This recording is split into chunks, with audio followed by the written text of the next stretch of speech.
subscribe. Hello, everybody. Thumb up the live stream. Subscribe to this Passion for Fashion Halloween extravaganza of a live stream. Hi, everybody. Welcome to the Wednesday live stream turned Thursday live stream turned Friday live stream. We'll go.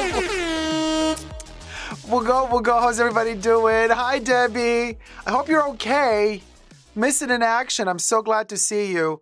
Hi, Marina, Linda Nolasco, Isla Despina, Merch Helen, Nay, Rhea Hortari, Jacob, Dorcia S, Thomas Tallhammer, C16621, Grant Ramirez, Teresa McGuire, Findlay Evans, Norma Owiti, LP Fashion Style Luxury, Chunky Shoes UK, Charlie, Here I Go with Jen, Sibylla Delfos, Despina Licomitru, Minnie Jeffrey, Jenny Young, oh my God, so many people, Audrey Jane, Aisha, With Love, oh my God, please send fruit gummy, Erin Wisha, how's it going, everybody? Hello. Thumb up. See this thumb up the live stream. Thank you, everybody, for being here. Look. You don't see it probably. Hi, BB. Everybody's falling. Hold on. Everything is hold on. What is this? Huh. I just found a crystal on the floor. No clue where. No clue where this is. Look at this, like a little diamond, y'all. I found a little fake diamond on the floor. Where's this coming from? I have nothing. Yeah, right? Debbie from Chanel. I have nothing here with crystals. This is a mystery.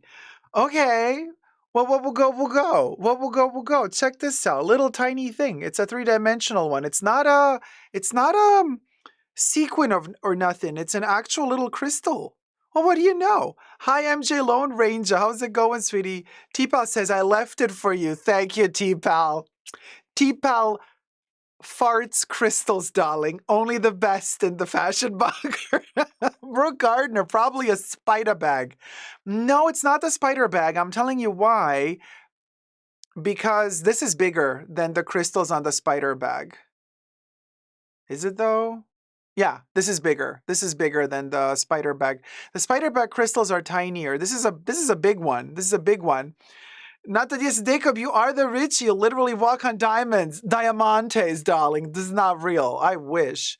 No Chanel jewelry on. Well, no jewelry. Yeah, I got the earring and I got the ring, but no costume jewelry on.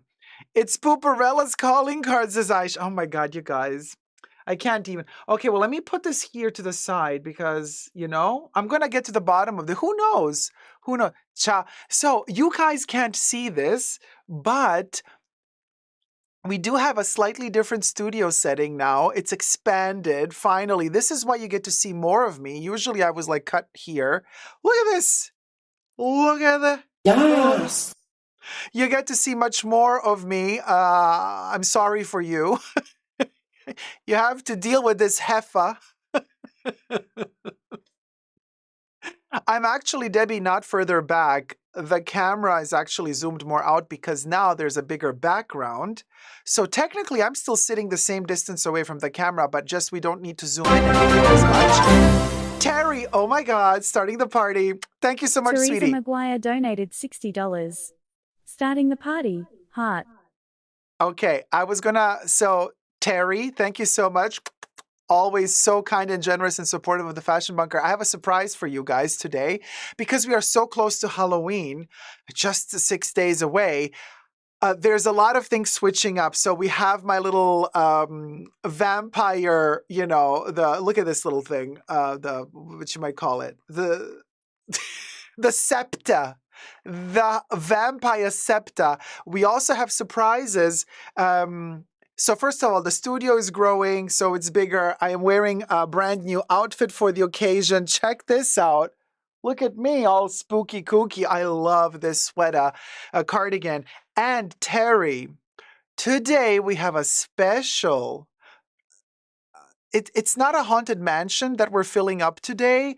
For whoever sends tip to the host, actually, right here is the link. Bubbles, come on, Buble. No, LP Fashion, I'm not going to dye my hair black. No, not going to happen. Ah, okay, it's the perception. Yeah, Debbie, it's the perception. But also, I look less round now because the more we zoom in with the lens and the more fish eye it becomes. So now I'm kind of a little bit more closer to my natural facial proportions. Ryan says, could tell there was more body Audie. Yeah, right? So here's the thing. Today, for whoever tips the host, or you can also tip the host by clicking on the link on top of the chats. Guess what? I have a brand new feature. As Halloween is coming closer, we're getting crazier with the features.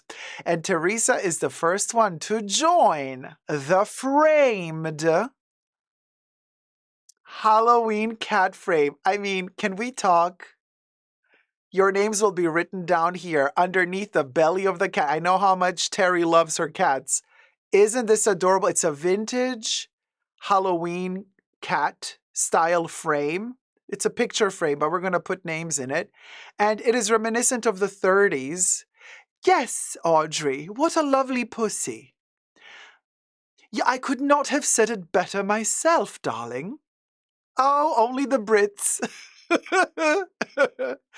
Isn't it adorable? So today, whoever tips gets their name immortalized here. The Cheshire Cat, says Terry. Isn't it adorable? It is a 30s style, 30s, 40s style Halloween cat design. Super adorable. I'm going to write by hand everybody's name. So, Terry, my dear, we shall initiate with Teresa.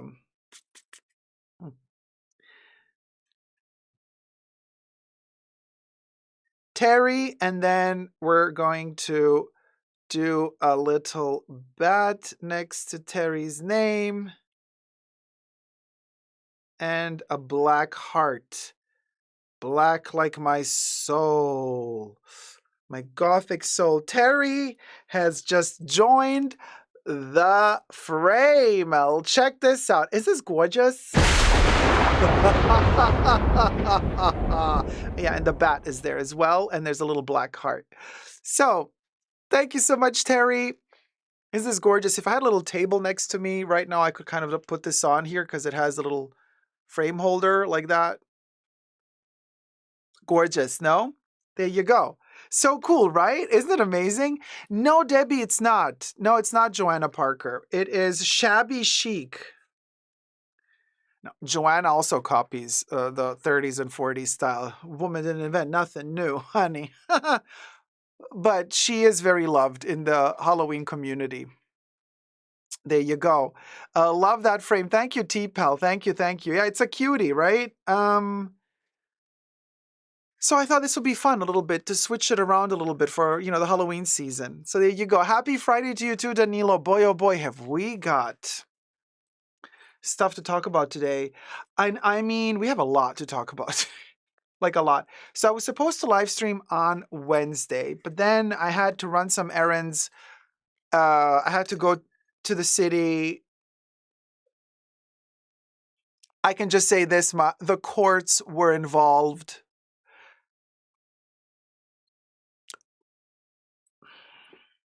I went to the wrong court.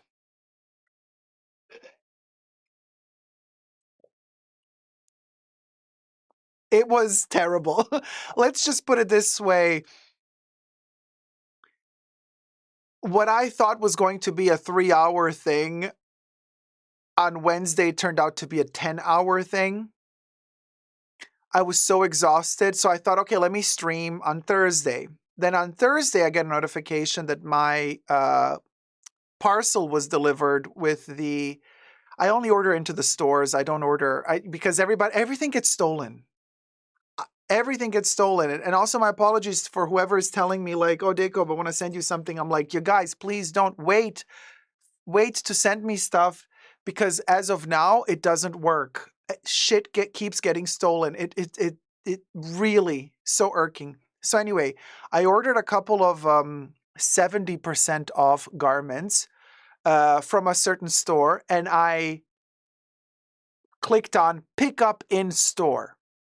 That's the only way I'm safe because if it doesn't arrive, they give you the money back. You don't have to prove that it got stolen. So I got the notification. It arrived. This cardigan was one of the pieces, and I rushed off to get that. That turned out to be another 4-hour thing because there was issues, and I was tired again. So I was like, oh my God, let me take a nap. The nap turned out to be a 4 hours sleep. Then I woke up, washed my hair, I got tired again. I'm like, let me take another nap. 5 hours later, I wake up. I'm like, oh my God, why am I such a mess? Okay, now let me stream. So, and there you go. It's Friday. What a mess. But more details about everything in the pre show on this weekend. Will I be able to live stream tomorrow at this point? Maybe. I hope so. Hi, Adele Taborita. How's it going, sweetie? Aren't those the best naps, though? BB, those are the best naps. But let me tell you, when I wake up after those naps, like one eyeball is here, one is there, the hair is somewhere else, and I'm all puffy and I don't know. I don't know who I am, where I am, what day it. I mean, it's whoosh. So yeah, that happens. But yeah, they're good. They're good naps, but you lose yourself kinda. So there you go. Hi, Danim Fragrance. How are you? First time here. Welcome, sweetie. I'm good. I hope you're good too. Uh, so no worries. Vampires live us hard and long. Live hard and long. Well, yes. Don't you know it? We also love our mummies. Mm. So is everybody having a good time? Good Halloween season? I am feeling my oats in terms of spirituality. Let me tell you, it is definitely. I feel how close the spirits are. Because I mean, let me just quickly. I'm not gonna do some esoteric crap on you guys. I promise. I promise. We're gonna keep this very fashionable, right? But one of the reasons why Halloween was invented, it's not a Christian holiday. It's not connected to the church. It's a Gaelic, Celtic, pagan concoction connected to Samhain, which is harvest season because summer is over, winter is about to begin, and people harvest all their fruits and vegetables mostly from the summer because they want to. People want to. Well, be safe for winter. We're talking in the Middle Ages. Okay, so here's the thing. Um, Also, it is said that the border between the realm of the living and the realm of the dead is at its thinnest on Halloween night. So, in a way, some spirits pass over to the world of the living to haunt them or to look for somebody they've lost. And that's where the tradition was kind of born to dress up as a monster, as a ghoul, as a ghost, because to hide yourself so that when the spirits enter the realm of the living to haunt the living, they see you dressed up as one of them and they think you are one of them, so they leave you alone. They let you be. They don't haunt you. But at the same time, you're paying homage and respect to the spirits by dressing up as them. So it's a very, very interesting concept. But let me tell you, I feel the spirituality in this time of year very heavily. Matter of fact, last night I had a dream. Oof. Terry says, hubby wakes up from naps looking like a werewolf that stuck its finger in a light socket. I mean, that's kind of kinky though. I wouldn't mind that werewolf, but we'll go. And Sibylla says this Halloween will be intense. Mars, 29 degrees Cancer, will oppose Pluto. I don't know if 29 is degrees Capricorn, and 1st of November is new moon in Scorpio. So it is intense. Well, Rhea says this year's special, October 2024, is a celestial smorgasbord of astrological activity with moon phase, zodiac energies, and spiritual events weaving together like a cosmic quilt. Let me tell you something. The dream I had last night, I knew this is Halloween time because the spirits in that dream, first of all, so funny. So I'm sleeping in this house with a very, very tall ceiling, and um, I have like my shopping bags. I didn't do any shopping in the dream. It's just, I don't throw away bags like the Chanel bags, the Hermes bags, the shopping bags, right? So in the dream, my Chanel bag, which was empty, just like from a purchase made half a year ago. But anyway, the shopping bag, I'm laying on the sofa looking up, and all of a sudden I see that the shopping bag that was on the floor is hovering underneath the ceiling. It terrified me. Some entity was in that room and was elevating stuff, and it was floating. Chanel!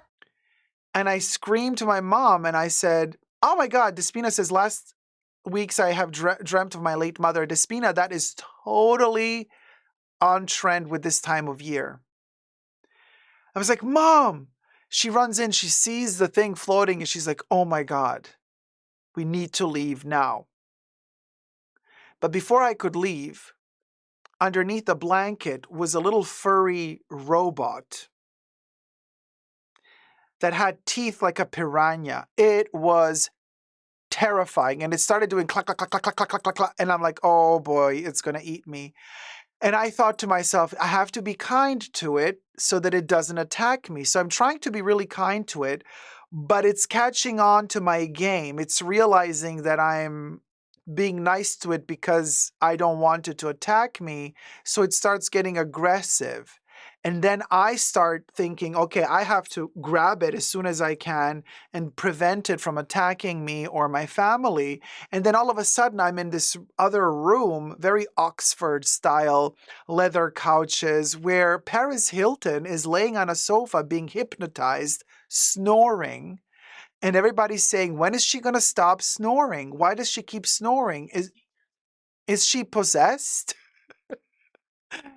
Paris Hilton. Yeah, I know. Here I go again. This is the. I'm like, why is she snoring? Why can't she stop snoring? And then I woke up because she wouldn't stop snoring. Nay says, oh my God, you guys have to watch Neo Yokio on Netflix. It's a very fashion focused anime, and there is a possessed Chanel suit at one point. Oh, that sounds fabulous. I need to see that.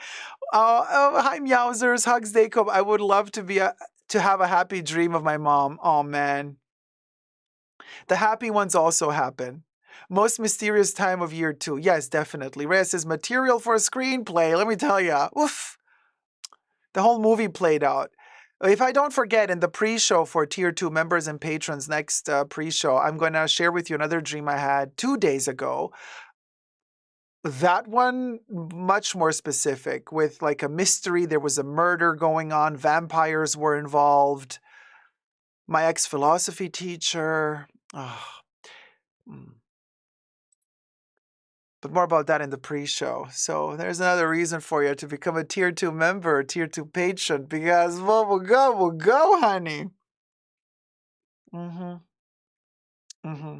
So, hold on. Let me add that to the list of things to talk about in the pre-show before I forget, honey, because thumb up the live stream while you're at it.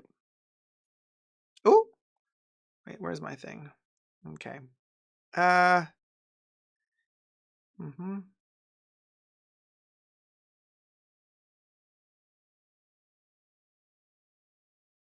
Okay, I wrote that down just in case, you know. So I do have a table, but I don't know if I can position it properly. Let me see.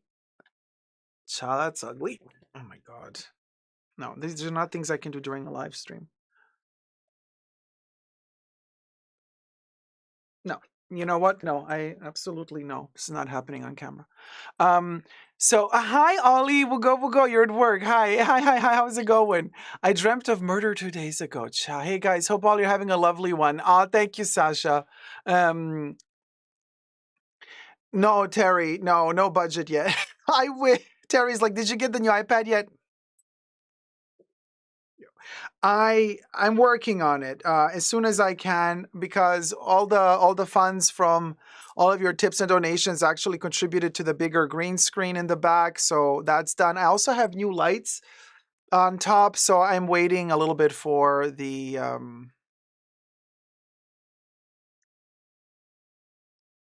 budget to go up again. But yeah, But I'll get it as soon as possible. Also, I've heard that today they've initiated what's it called? The Apple, the intelligence thing. Hi, Nectarine Man. How's it going? Oh, LP Fashion, glad you could be with us. Um, I just heard that they initiated the thing. What's it called? The Apple Intelligence or something. Oh, it's only for developers. Apple AI only for I thought it was like only for America for now, not for developers, but the rest of the world has to. I don't know. So you're gonna watch the recording. Okay, LP Fashion, have fun, have fun. So here's the thing. Right.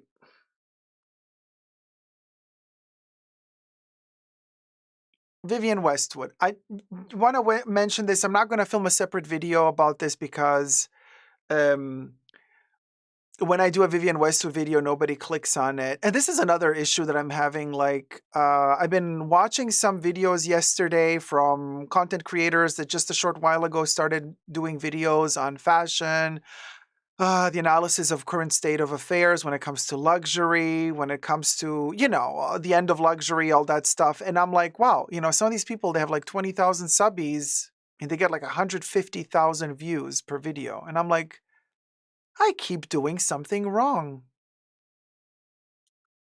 Ugh. Anyway, I'm super glad that they get a ton of views, but I'm just like, okay, so what are we doing wrong here? What are we doing wrong? So I got to be much more selective with my topics, I suppose, because, if you make a video about Vivienne Westwood and you post it as a separate video, it's like, who watches? In my Vivienne Westwood videos don't get a lot of clicks. You know what I mean? Like, it always has to be a topic that's very kind of for the general public if you want really to get views. Which is sad because that limits a little bit the more niche interests that we have in fashion. But on the upside, we get to talk about those things in the live streams because the live streams are a little bit more, you could say, immune from the overall algorithm that kind of fleshes out the videos once you post a separate video that has a specific topic with a specific thumbnail and a specific title. When you go and mix those up, it's really difficult. The YouTube algorithm is terrible. There's almost 100 people watching. Thumb up the live stream. So here's, we got only 88 likes. Yeah, guys, 88 likes and 200 people watching. Seriously, it really costs you nothing to thumb up the live stream. So, help a hoe out. Oh, thank you, C. Yeah, but it didn't get views. The video about the Sarah Jessica Parker Westwood dress was very good. I had fun. Well, it didn't work. The video didn't get views. But anyway, I have news for you coming from the Vivienne Westwood camp. Okay, so you guys know that I shot a movie with Vivienne Westwood, documentary called Art Lovers Unite, with Vivienne Westwood, co-produced and co-directed with Patrick J. Thomas. And that movie, we're still working on releasing it in the States. That was basically not the last thing ever that Vivienne filmed before she passed away, but it is the last documentary that she filmed for that hasn't been published yet, right? Since her death. It's an important document. One of the last testimonies we have of her. It's important. From a historical context alone, it's really important. So last year, I went with Patrick to the Vivienne Westwood boutique in LA, and we asked if the Vivienne Westwood brand would be interested to help us bring this movie to America. They said, oh, yeah, they're interested. The people working in the boutique. I mean, just for context, it's not like Vivienne Westwood has 1,000 boutiques in America. Vivienne Westwood has 2 boutiques in America. There's only 2 shops. One is in New York, one is in LA. It's very much simple. You know what I mean? It's not like whatever you tell the boutique gets lost in translation. Like there's one boutique in LA, one in New York, and they are connected with London, with the main headquarters of Vivienne Westwood. So we asked, Are you guys interested to help us uh, bring the movie to the States? It can be a financial help. It can be because Vivienne Westwood, the company, they own every building where they have a shop. So they bought the building in LA. They have a rooftop where they can have parties. Like, could we do an after show, after premiere party on the rooftop of the boutique? Like something like any help would be helpful. They're like, oh, sure, like write us an email with all the highlights and we're gonna talk to the headquarters in London and we'll get back to you.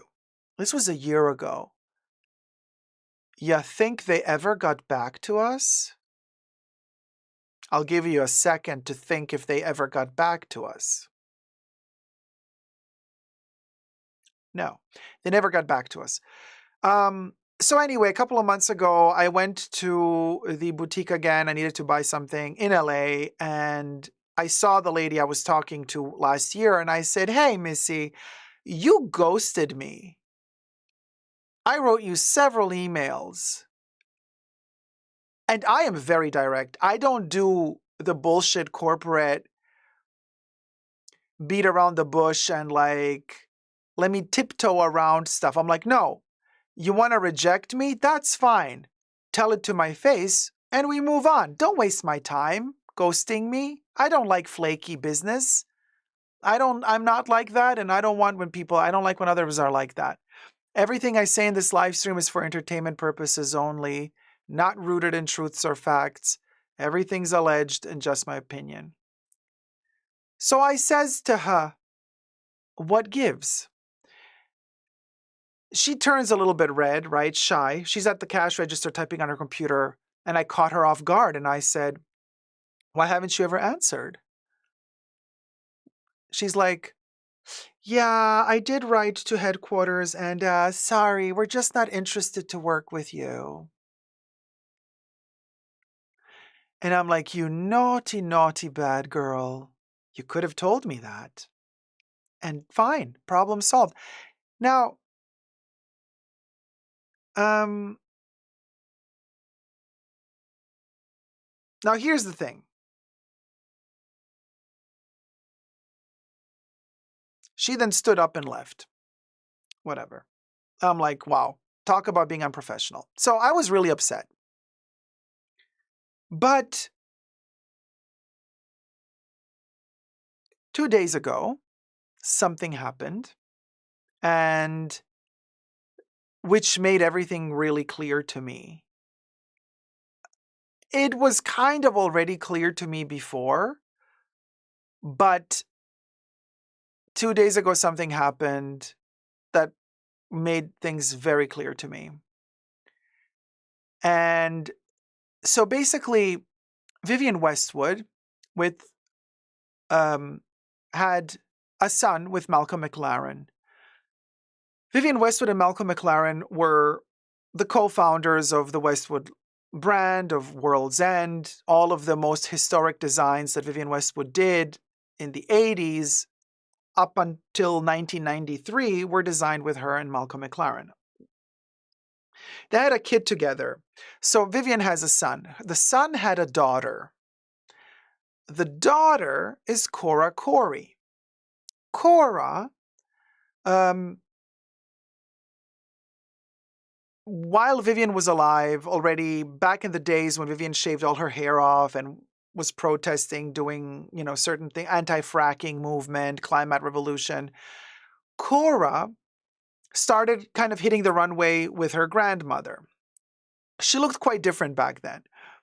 And now she lost a ton of weight. Now she's become a model. She was a little bit, rounder, looked healthier back in the day. Like you would not recognize her. Like a photo of Cora back in the day, like 2017, and the photo of Cora today, it's like looking at the Kardashians, like before their transformation and after, but we digress. So she was appointed by Vivienne Westwood as kind of one of the heads of Vivienne's foundation. Now, Vivienne Westwood started the Vivienne Foundation 3 to 4 years ago, so shortly before she passed away. It's a foundation, raising awareness and raising funds for charity, for charitable causes. Vivienne had many charities that she was supporting. But also, one of the reasons why she started the Vivienne Foundation is because she had a lot of issues with the co owner of the Vivienne Westwood brand, Mr. Carlo. She met Carlo in the 80s when the Vivienne Westwood brand was not doing very well, money wise. She had a little affair allegedly with him.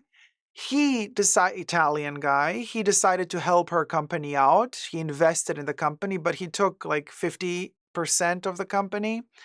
Then they had a falling out. Towards the end of her life, they really did not like each other. They were fighting constantly to the point where Vivienne tried to not allow him to use any of the historic designs that she created with Malcolm McLaren prior to Carlo taking over the company. So we're talking every design prior to 1993. So this is why some of you who might love Vivienne Westwood all of a sudden could not find within some of their major boutiques World's End label products such as the pirate shirt, the mountain hats, the pirate hats, the Jack Bull hats, all of those classic 80s iconic items that were constantly in production by Vivienne Westwood. They stopped making those because she was in a legal dispute with Carlo, not allowing him to manufacture anymore the pieces that she designed with Malcolm or on her own prior to 1993.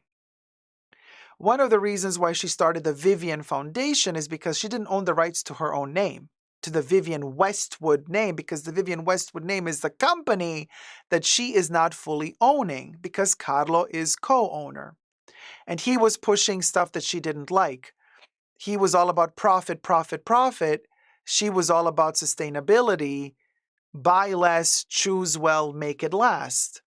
She didn't like the fact that they had so many sub brands, that there was Vivienne Westwood, Westwood Gold Label, Vivienne Westwood Man, Anglomania, Vivienne Westwood Unisex, Vivienne Westwood collaborations with Melissa Shoes in Brazil, collaboration with Lee Denim, Vivienne Westwood World's End. Like she at one point wanted to eliminate all of those sub labels and just reduce it to one.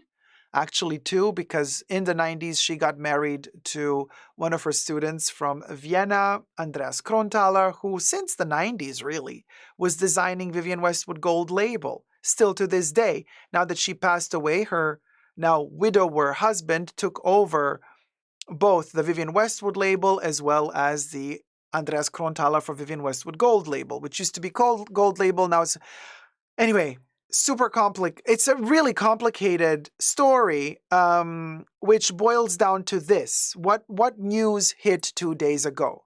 Cora Corey, Vivienne Westwood's granddaughter, took over the Vivienne Foundation.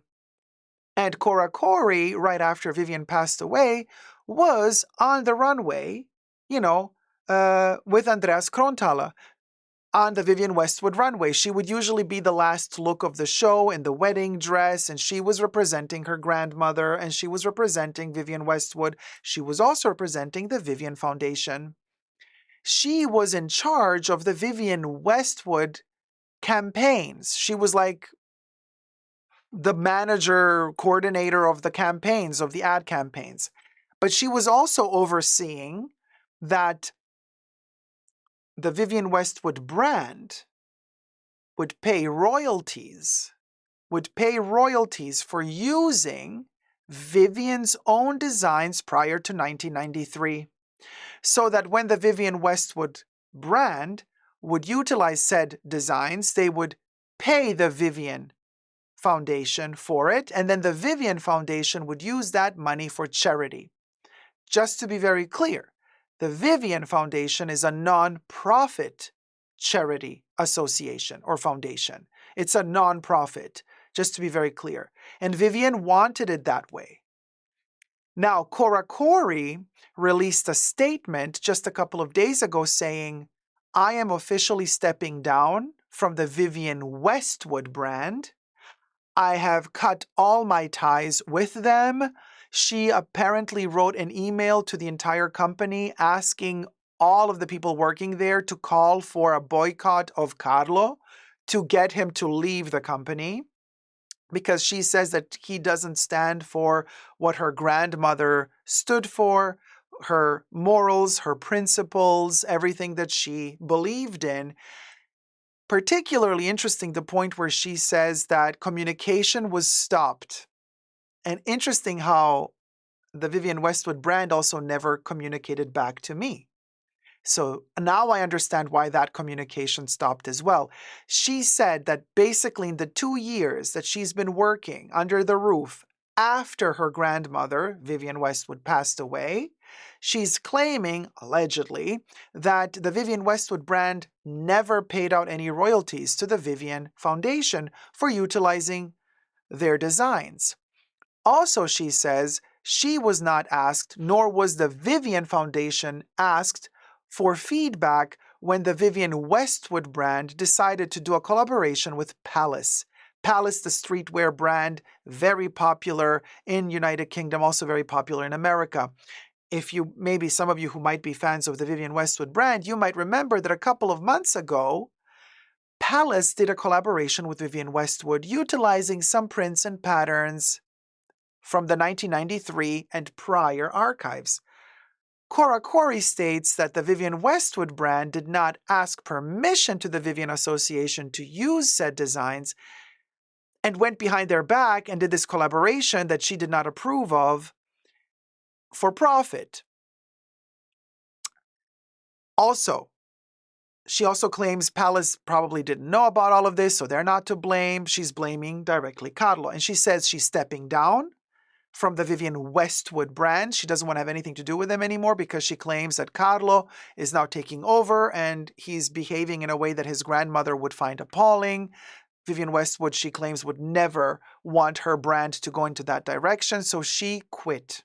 She cut all ties. And we've noticed already the past 2 shows, she was not in the shows anymore. So, of course, we're led to believe that whatever ties were there between Cora Corey and the Vivienne Foundation as one entity and the Vivienne Westwood brand with Carlo as the second entity, those ties were severed and complicated since quite a while now, leading to the point where 2 days ago she announced she has cut all ties with the Vivienne Westwood brand. This made it very clear to me why they also never contacted me. I mean, they probably don't want anything to do with anything. You know, the Vivienne Westwood brand, led by Carlo, probably doesn't want to have anything to do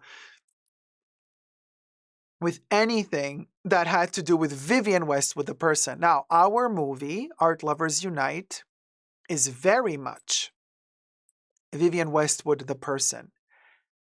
Our movie, Art Lovers Unite, has nothing to do with the brand Vivienne Westwood. So this is why I understand that the brand is like, we don't want to touch anything that has to do with Vivienne. But it's so sad. It's so sad that somebody's trying to turn that company into, a cash cow, and without any moral integrity. And think about, allegedly, I mean, Carlo and Vivienne also had an affair back in the 80s, right? I mean, like, she's dead, dude. Let it go. She passed away. You won, Carlo, okay? She left before you left. You won. Why don't you now respect her a little bit more? It's like Chanel going away from Coco. History repeating itself over and over and over again. Like, Carlo, you win. Vivienne is no longer on this planet. Why do you have to keep bastardizing that brand for your little schemes and profits?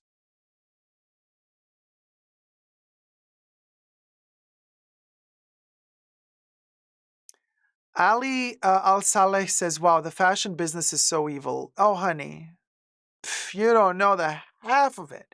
Rhea says, well, Carlo is already 79, so maybe this issue will solve itself soon. Oh, honey, he's Italian. And if he's from the South, honey, oh boy, they're resilient. They're like cockroaches. They never die. Rhea says, so maybe you should contact the foundation to release it. Rhea, the foundation is a non-profit foundation. You can't contact them for what? They're not going to give you any money. They take money. They don't give money. Audrey says, it's like she never existed to them. Yeah, that's the thing. Such a shame, says Leslie. Chunky Shoe says, so sad, such a shame, ruining what the brand stood for. Corey Emerson, how's it going? It's just sad, says Corey. Michelle says, look what they did to Off-White after his passing. Yeah, Michelle, maybe you weren't there a couple of streams ago. I talked about LVMH dumping all of their stock in Off-White and selling it off to some brand that's going to turn them into TJ Maxx. I mean, it's going to be really bad. I spoke about it in depth a couple of streams ago, and that's also really sad what they did to Off-White. That's a shame, says Here I Go Jen. Monarch says, yes, it's just really sad. Chunky Shoe says, and Balenciaga ruined. Yeah, I mean, goes without saying. It's just totally different can of worms, Balenciaga, but also tragic, really. Beyond Evil, says Corey. Thank you, Vicente. You look fantastic today. Thank you. Teresa says, Vivienne would be so upset about what is happening. Terry, she would be turning in her grave right now, is what I think she would do. Because this is the stuff that made her blood boil. Hi, good evening in the stars. Hi, Alvaro. Hi, Dacob. How's Birmingham operation going? Alvaro. Yeah, Birmingham, it's ongoing. That's all I'm going to say for now. Leslie says, corporate bloodsuckers bleeding these brilliant designers, it's a crime. Yeah, it's really the end of an era. So many great brands get dumped into off-price. Jeffrey Bean, Bill Blass, so many. Yeah, and the quality also terrible. Thank you, Audrey. Thumb up the live stream. So that was the first topic I had to share with you guys. Oh, let's get to the tips. Hold on, because I saw people send tips. Why weren't they? Frank, thank you so much. Frank donated $20. Love the show, Devon. Devon, no, Dacob. I guess that was that was clumsy thumbsy, right? Autocorrect. Frank with a K, right? Okay, Frank, I'm adding you to the kitty, to our Halloween pussy. So, Frank, thank you so much. And Frank, you're gonna get a little ghosty right there. Frank, we've added Frank to our fabulous pussy frame. Woo! Despina! Wow, thank you so much. That's a huge tip. Despina like Thank you, Omitru Despina. donated $108.03. Happy Halloween, Dacob. Adding Despina to the list, y'all.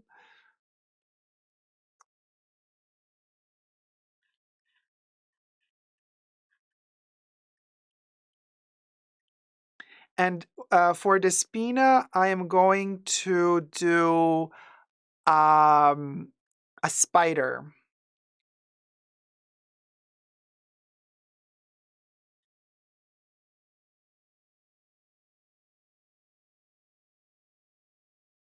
Spider that's coming off of the A from Frank.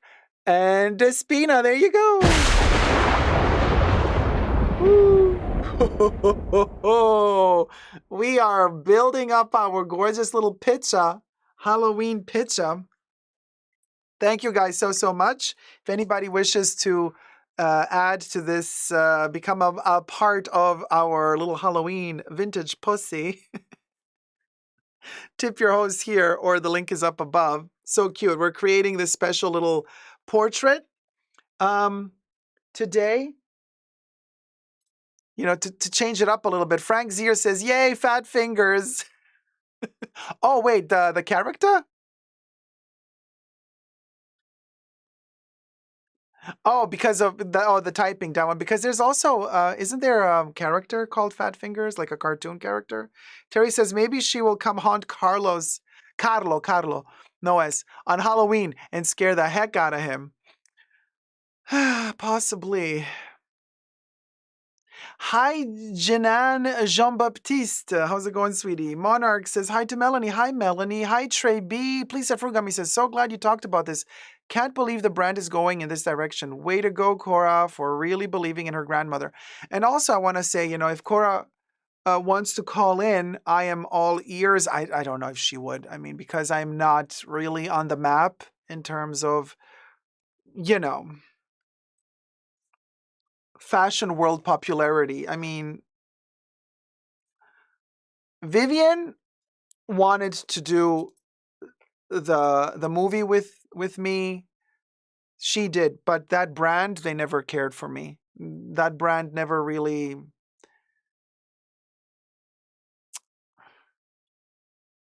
I'm not a fan of the brand, I have to say. Because I mean, look, who are they dressing?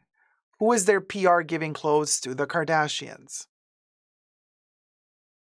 It's like all you need to know. That's like that. Those are their priorities. Like, they're like, oh, we're friends with Kim Kardashian. I'm like, the Vivienne, like Vivienne Westwood doesn't need to be friends with Kim Kardashian. It's a sellout. But they need that because they think, well, if she wears their clothes, ooh, they're on the map. It's sad, really. Gummy says like a Halloween version of Scrooge, but with Carlos and Vivian. OMG, right? Janan says, you pronounced my name perfectly. I'm glad I did. BB says, for those who care about Vivienne Westwood, you are on the map. Thank you, BB. Thank you. The brand versus the designer is always two different things. Yes. It's insanity. And it's so sad because Vivienne deserves better, you guys. I mean, honestly. Yeah, she lived a full life. She earned her money. It's not like she was not successful. I mean, she worked till her dying day. She was wealthy, but she worked her butt off. Okay, fine. Yeah, good. But she also really wanted everybody else to be happy. She wanted to leave a planet to, the children and the grandchildren, to the upcoming generations. She wanted to leave a planet that would be healthy for future generations. That's what she wanted to do. She didn't succeed in that.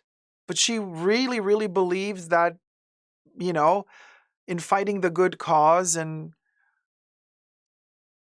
she lived by it. I'm telling you, in her job in the offices, she did not want to waste paper. She would go from bin to bin next to the working tables and the working stations. She would take out of the garbage whatever piece of paper was left, and she would use that to recycle, to write notes, and which was really difficult for her people working around her because sometimes it was hard for them to decipher what she was writing. She would try to write as small as possible to use up the least amount of space on paper. She would go through the bins to look if somebody threw away food, and she would take it out. She was vegan. So if it was vegetable stuff, I mean, it was maybe a little bit gross for some of you to hear, but she was that extreme. Like she was that extreme. She would drive the bicycle all the time. She didn't want to do cars. If she had to go for work to another country and she had to use the plane, she would use economy and she would do the minimum necessary. She would not wash her clothes often. She would use like talcum or powders to just disinfect it however she could. I mean, she would not use plastic. No plastic whatsoever. Only glass bottles.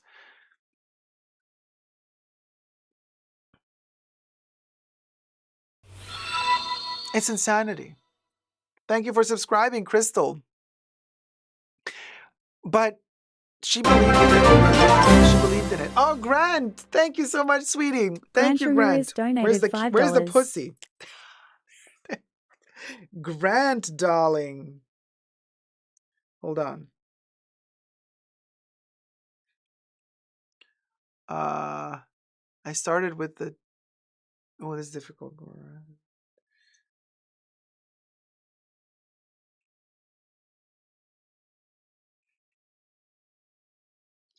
Okay, Grant gets a candy corn. Ah, there you are, Grant, right there. That's the candy corn. Maybe I should make it better. Let me color it. Okay, we gave it a shadow. There you go. Oh, thank you guys. Look at our little painting forming, the little photo, the family portrait. Audrey says, love the pussy. Oh, Adriana. Wow, thank you so much, sweetie. Thank you, thank you. Love Adriana the new ZD setup. donated Thank you, Adriana. $77.14. Love the new setup. Love you. Oh, love you too, sweetie. Mwah. Thank you. Let me add Adriana.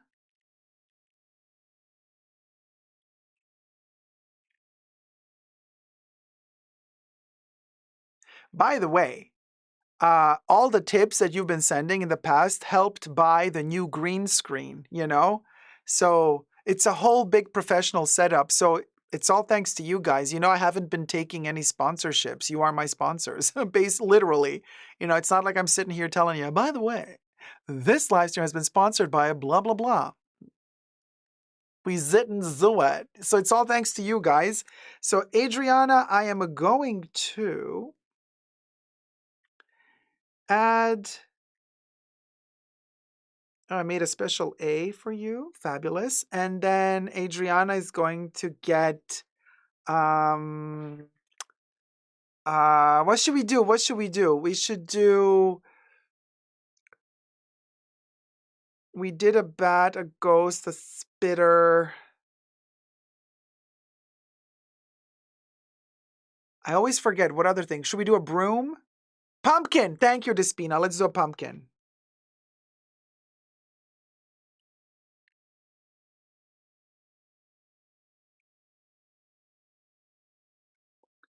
Cute. Adriana with the little pumpkin. And I made a special A. And the A was inspired by the monster of Frankenstein, the machines that woke up Frankenstein, you know, with the electrical stuff. So that's how I made the A, with kind of like that element. There you go, you guys. We're adding more people to our Halloween pussy. Sylvie, thank you so much, sweetie. Sylvie BT donated $50. Thanks for keeping us company on a Friday. Sylvie BT, baby. Okay, Sylvie, let me do Sylvie here.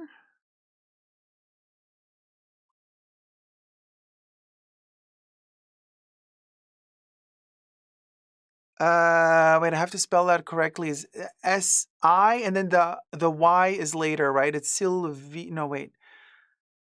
Oh no, first the Y, Sylvie.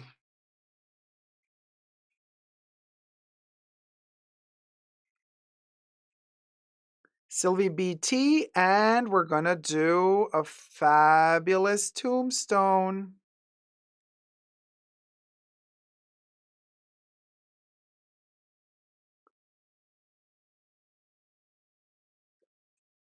Sylvie BT, spooky tombstone. Isn't this gorgeous? We got over 200 people watching, you guys. 142 likes. Let's get to 300 likes. You guys, thank you everybody so much for all the help and support. This means the world to me, and it does help us expand the Fashion Bunker because, you know, it really does take a village. Really does take a village. Hi, Lars. How's it going? Hey there. Perfect time to catch the live stream. Hey, sweet. Oh, hi, Kev. Oh, hi, Nana. Sasha Sanchez. Hi, everybody. Kevs is running to a meeting. Hopefully, we are still on when I come back. Okay, fingers crossed we're still here. First time catching you live, says Anna Katharina Sponagel. Hi, sweetie. I recently came across you. Love your content so much and your attitude, lol. Well, thank you, Anna. Thank you so much. Welcome to the live chats. We are a rowdy bunch. Of course, we're worried. Oh, Trey B. Yeah, that's a good one. Witch hat. I can do the witch hat next. Yes. Oh, there you go, Sasha. We're going to do the witch hat. Thank you, Sasha. Sasha donated $10. It may be a pittance, but I pray they quickly accumulate. Thank you for shining always. Oh, thank you so much, Sasha. It is not a pittance. Are you kidding me? Every penny is helpful. Every penny is helpful. Thank you so much, Sasha. Every help and support is helpful. Okay,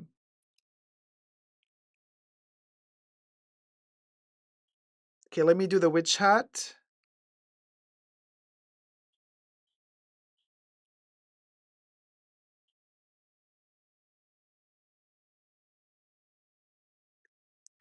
Like the Purse Forum says,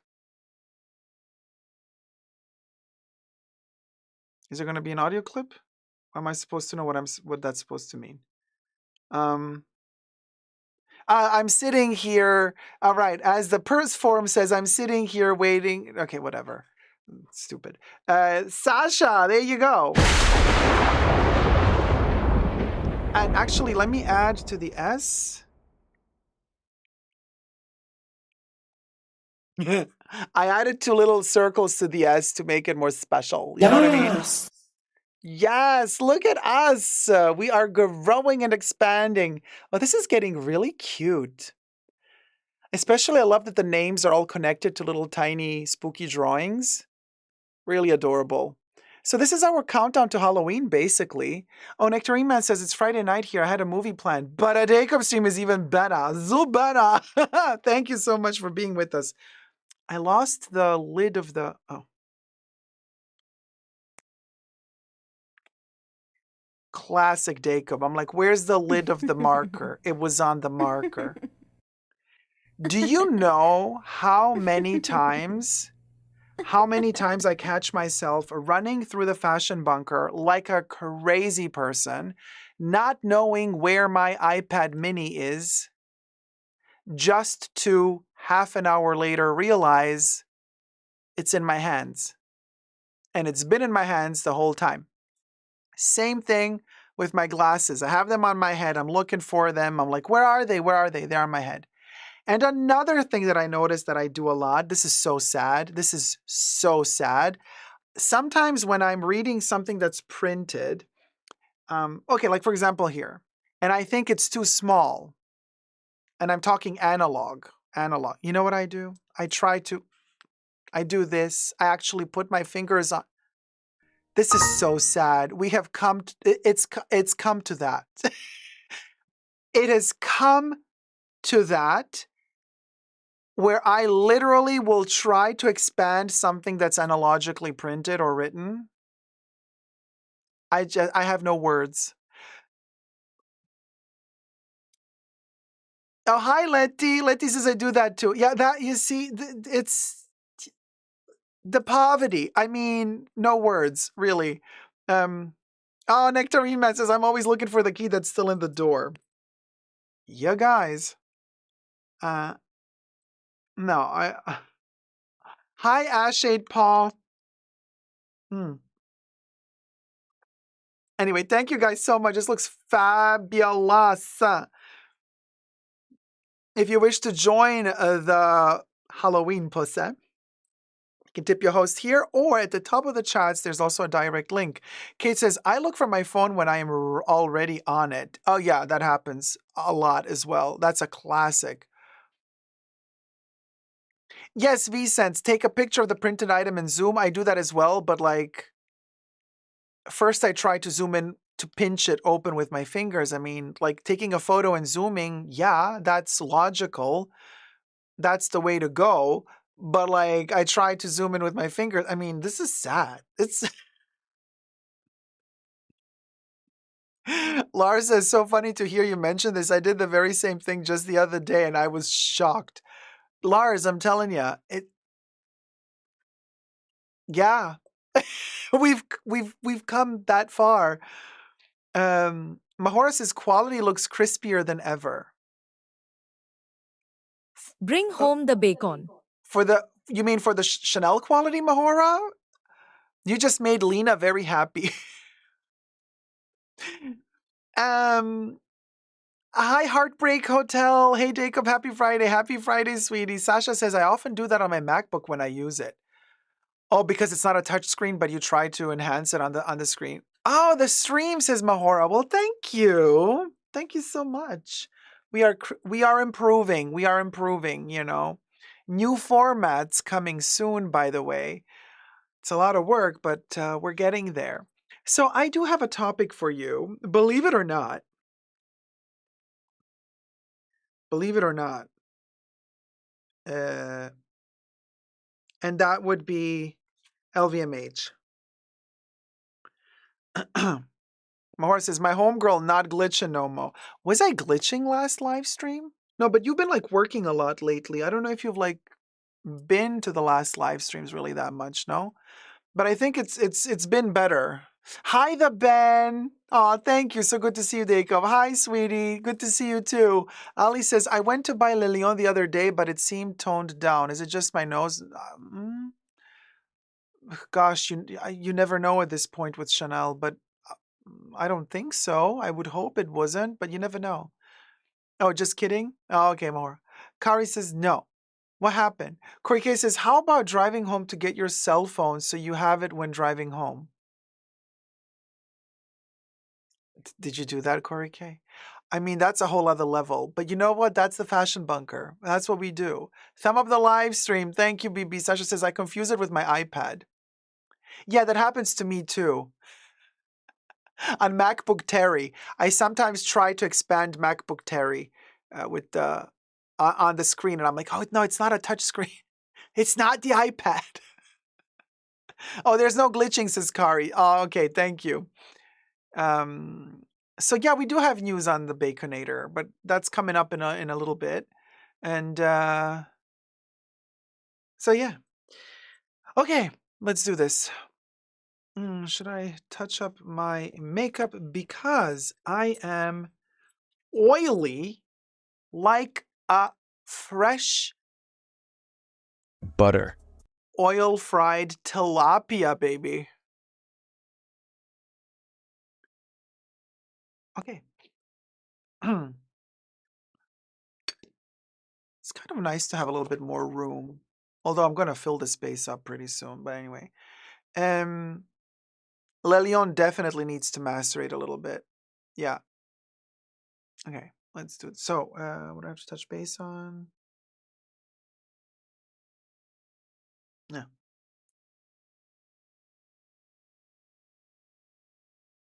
It's the end of luxury, baby, and Louis Vuitton just loves to keep proving us right.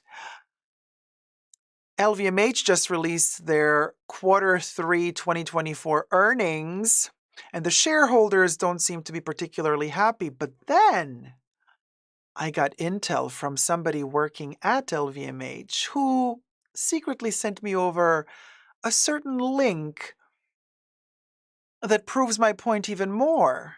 And that link was very juicy, and we're going to talk about it. Plus, then LVMH also decided to act like Starbucks.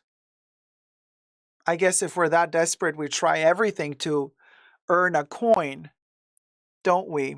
But everything I say in this video is for entertainment purposes only, not rooted in truths or facts. Everything's alleged and just my opinion. So let's get to it. Subscribe, thumb up the video, help a hoe out. Let's get to 100,000 subbies pronto because, you know, we'll go. Oh, the tea is delish. Who else in the luxury community is going to share with you the tea as it is without trying to sell you a sponsored video clip of something? Come on. Thumb up the video. Let's get to it. So, Louis Vuitton issued, well, LVMH, they own Louis Vuitton among other brands like Dior, Tiffany, and so on. They've issued their quarterly earnings, so quarter three for 2024 earnings. The shareholders are not happy for the first time ever since even back in the recession times from 2008, 2009, they are actually in minus, meaning, well, they're still earning money, but they're not growing in what used to be their best market or best subgenre category of their brand, of their company, which was leather goods, small leather goods, leather goods. Even during the recession, they would have a small growth, but they would have a growth. Now they don't. So it's kind of new territory for them. Now, what happens next? What does this mean? This means that basically, and I've just made a video about this and published it a day ago, so go check out that video to see in detail how Louis Vuitton responded as an official statement, what their CEOs and managers are telling or are allowed to tell the press to kind of dampen the blow a little bit and not create too much panic selling off, dumping off the stocks for their shareholders, right? They're trying to mitigate the issues. In other words, they're trying to make a shit salad appear to be healthy and nutritious. And we're like, that thing has been digested and evacuated several times. And you want us to keep eating that salad? No, I'm good. I'm good, LVMH. And in fact, it would appear that most of their stockholders or shareholders don't want to have that stock anymore. So what is now LVMH doing to counter that particular situation? The situation being, if your shareholders start dumping your stocks go down the drain, the price of your stocks plummets, people lose a gazillion dollars, but also that means that the prestige of your company plummets. Bernard Arnault, being the owner of LVMH, being one of the most rich men on this planet, in past years, he was. In several times of the year, he was the richest on the planet, and then being surpassed by Elon Musk and other people. Right now, he's no longer the richest on the planet because the stocks are plummeting. But what does LVMH do with the guidance of Bernard Arnault now that not many people seem to be interested in buying their stock? Well, this is what the intel told me. Oh, let me take a sip of my poison.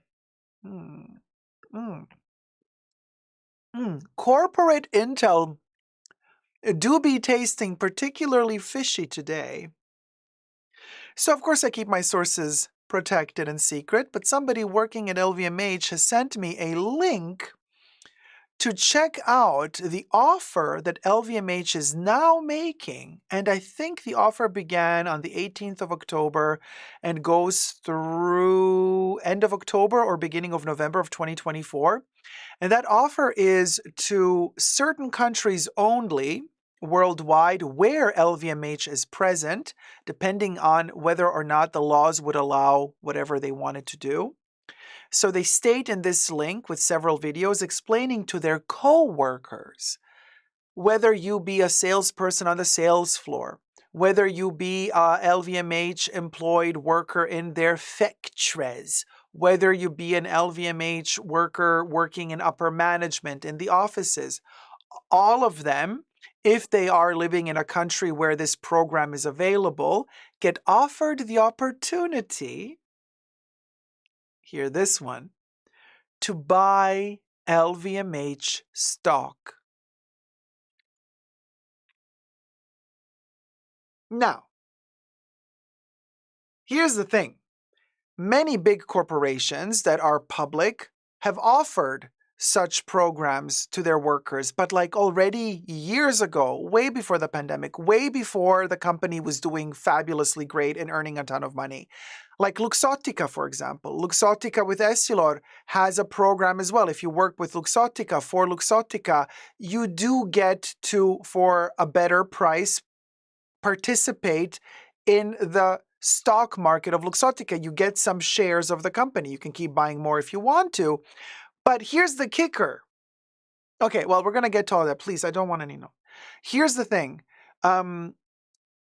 The Louis Vuitton or LVMH is now deciding to sell their stock. Why are they deciding to sell their stock now? To their co-workers. Why didn't they do this a couple of years ago when they were making double-digit growth numbers?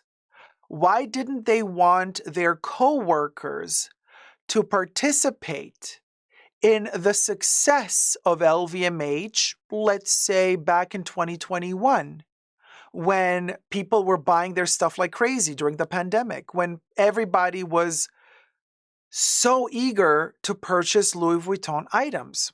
Why didn't LVMH want to let their co-workers participate in that success back then, when their stock was growing, when their price increases were like literally every couple of months, when the sales were skyrocketing? Other companies that were public were already allowing their co-workers to participate in the success of the company by offering them special incentives to purchase stock. Why didn't LVMH do it then? Maybe because they wanted to keep all the money for themselves. Maybe. I'm just speculating here, because why now? Why did LVMH now decide to offer the stocks to their co-workers? Well, I have a couple of theories. For example, first of all, how does it work? So I've watched all the links. Thank you to my Intel for sending me these internal links. So it appears that you are allowed to obtain as a worker through this special program a maximum of 5 shares, 5 full stocks.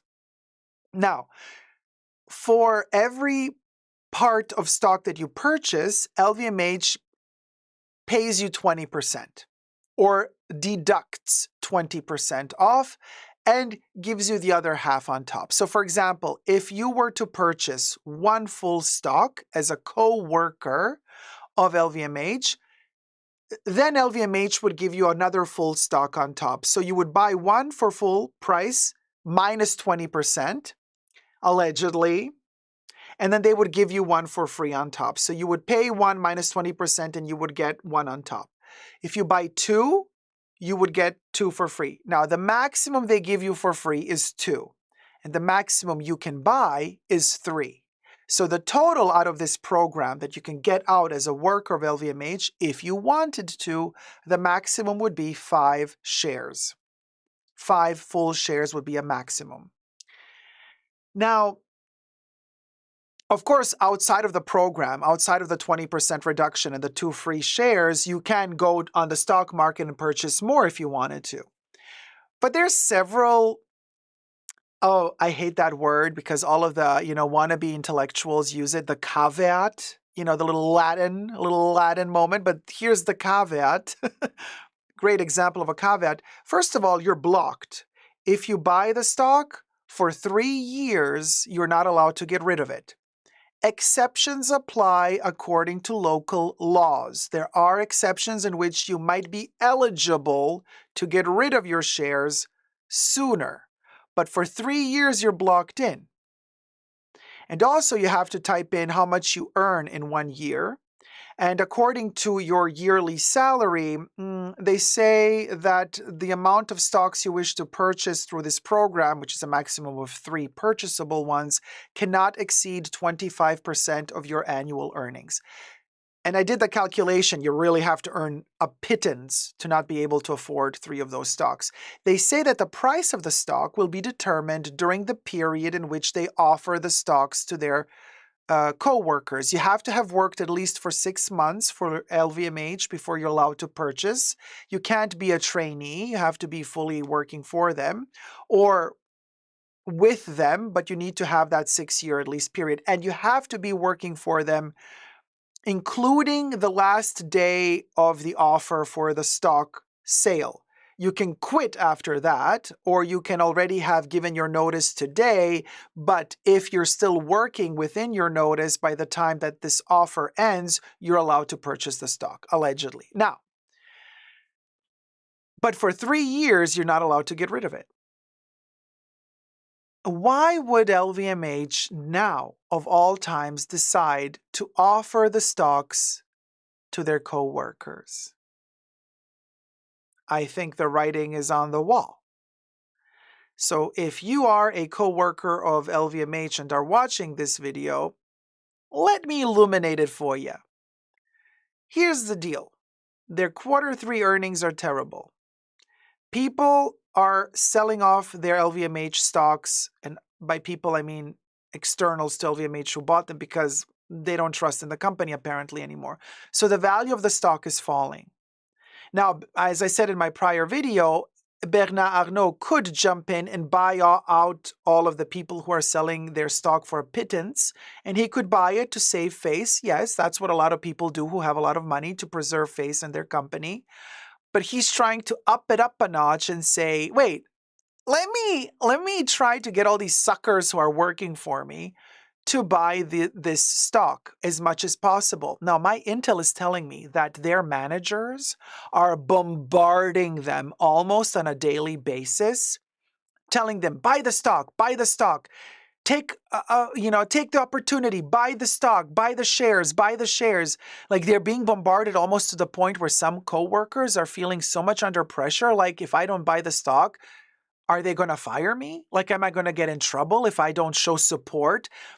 The videos that I've seen in this link, these kind of videos that feel like brainwashing corporate videos, the way that these people talk to you, they're explaining to you how the stock works.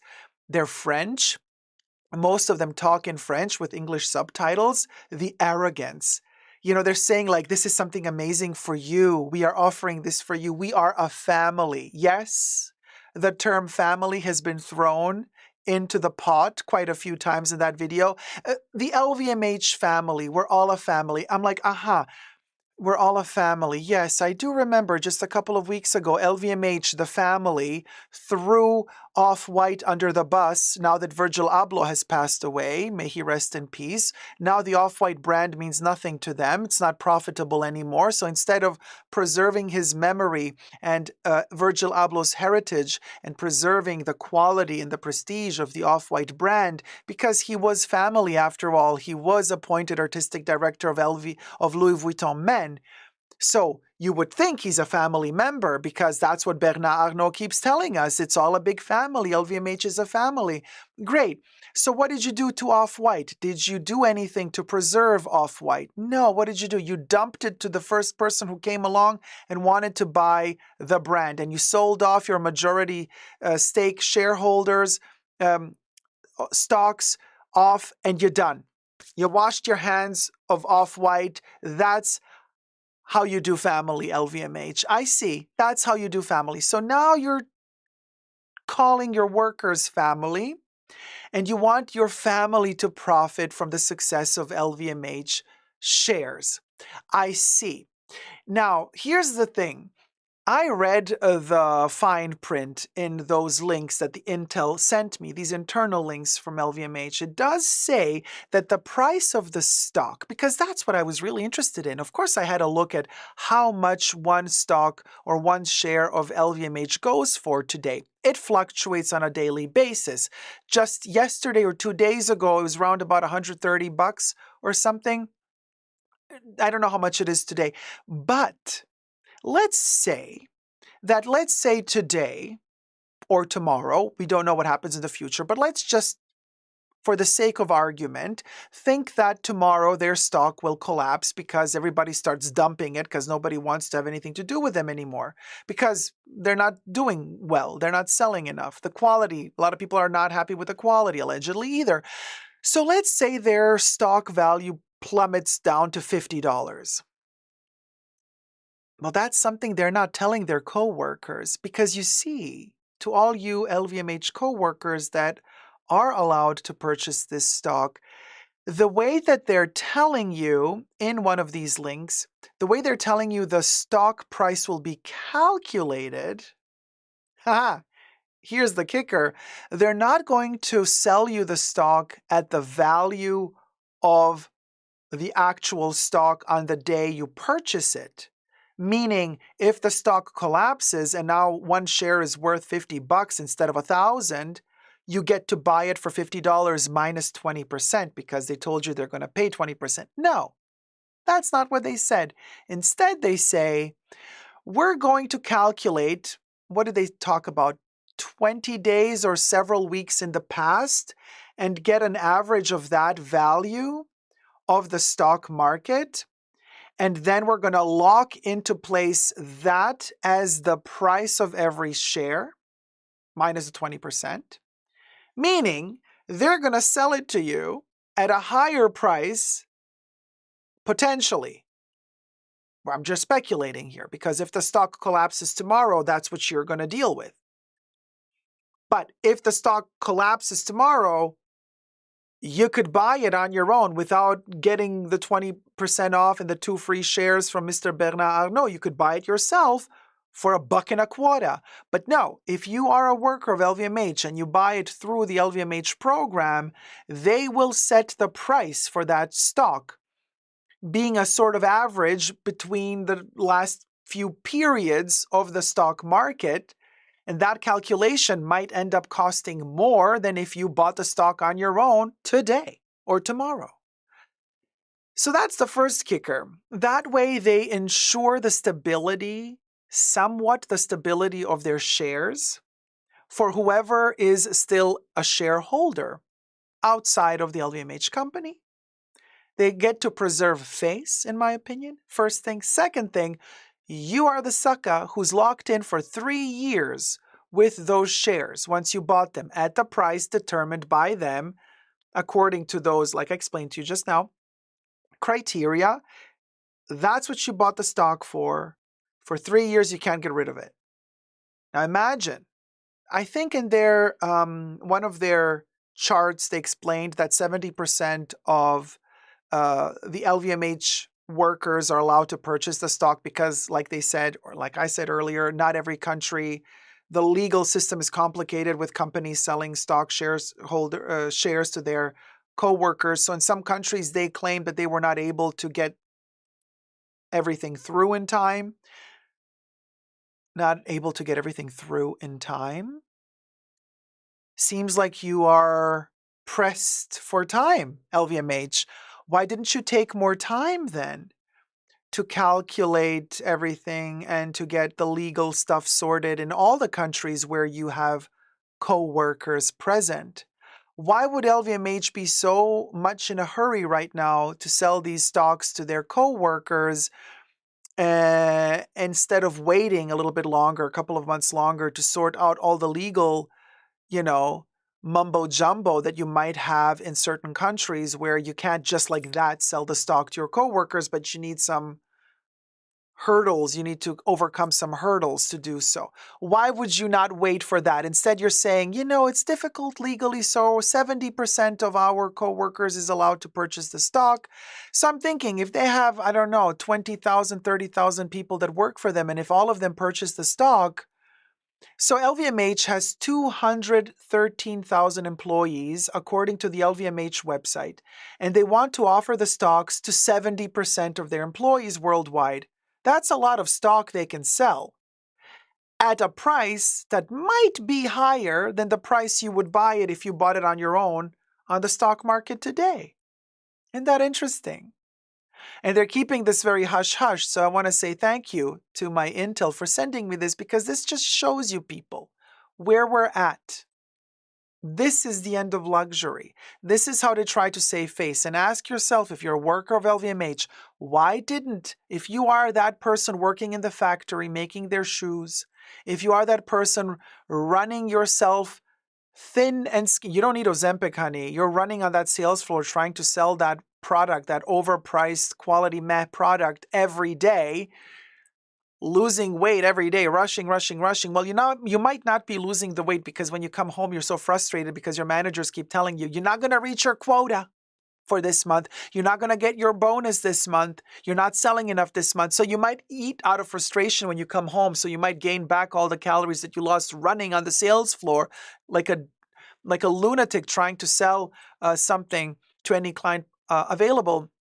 So ask yourself, why is the company that claims that you are their family? Yeah, they throw around the word, we're all family here in LVMH. Why did your family not offer you this special offer to buy the stocks while they were performing fabulously during the pandemic years? Why were they not offering this program to sell their stock then? Ask yourself why they are offering it to you just now.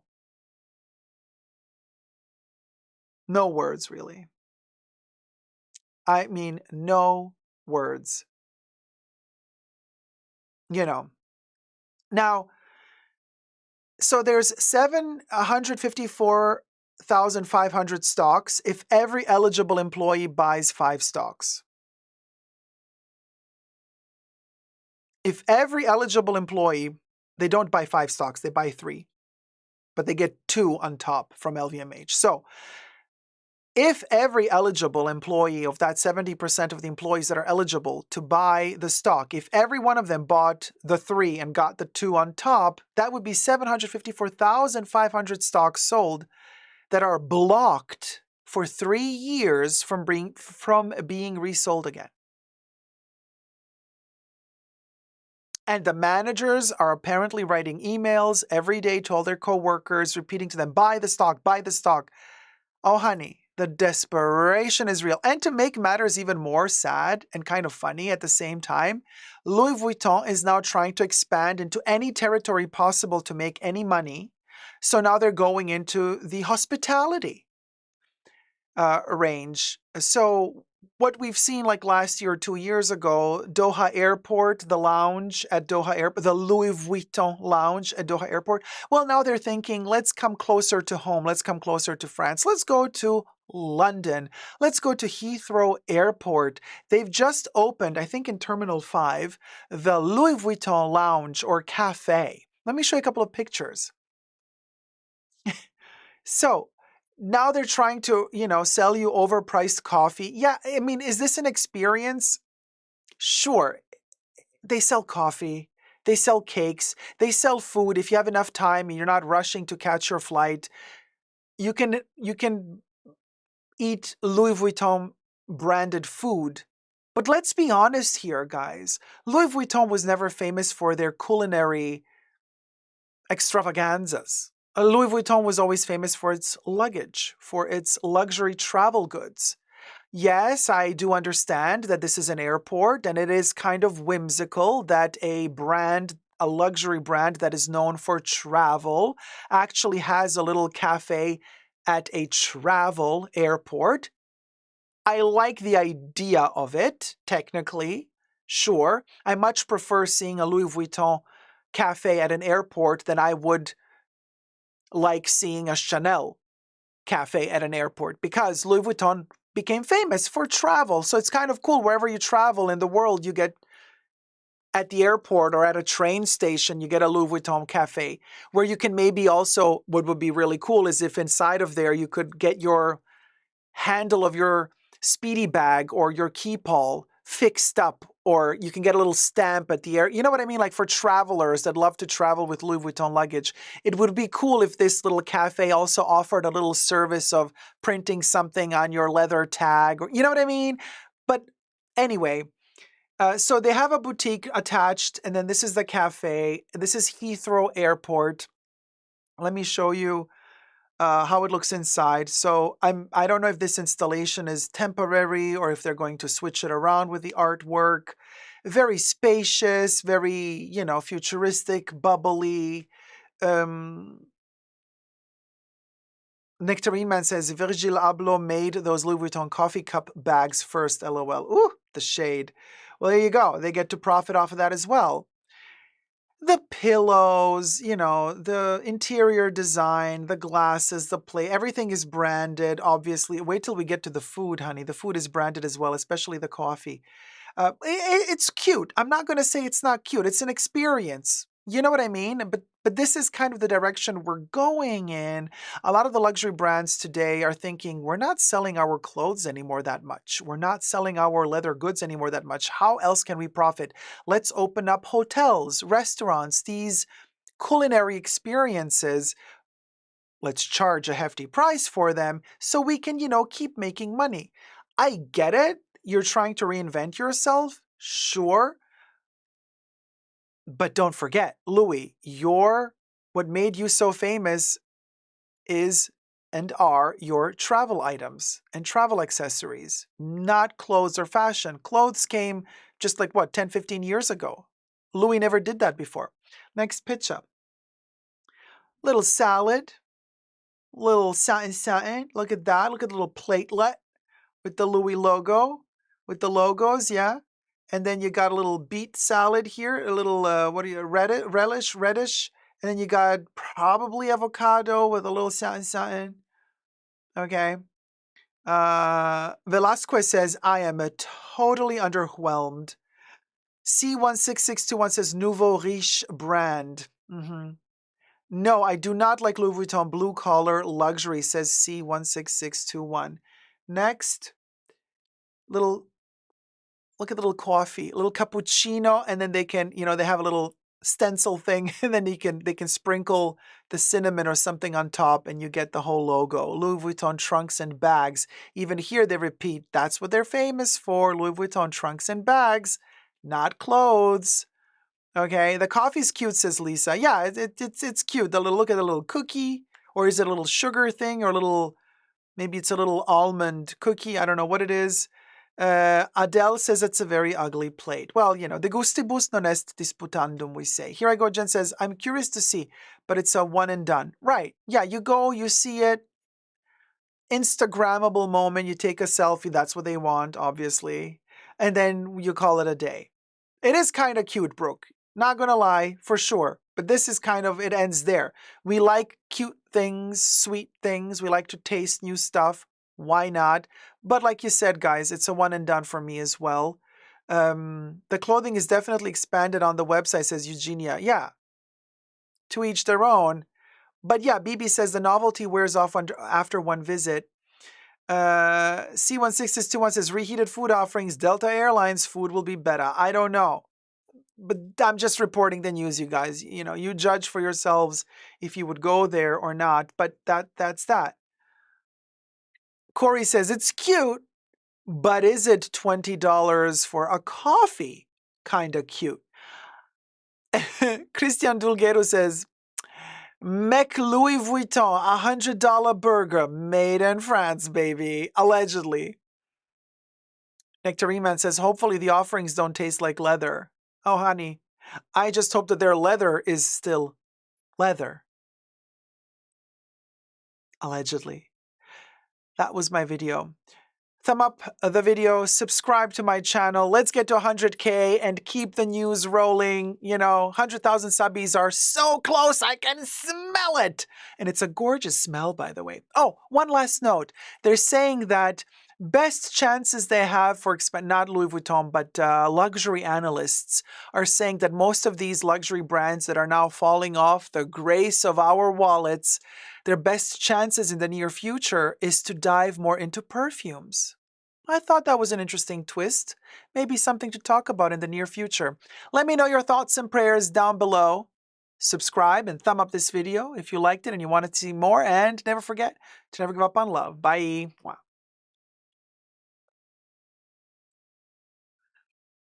Almost 300 watching. We got 193 likes. Let's get to 300 likes, you guys. It costs you nothing to thumb up the live stream, and it really helps the world out, my channel, because the algorithm is not working in my favor. So you know what I mean? So this really helps. Thank you guys so much. Sasha Sanchez, I wanted to say the same. Yeah.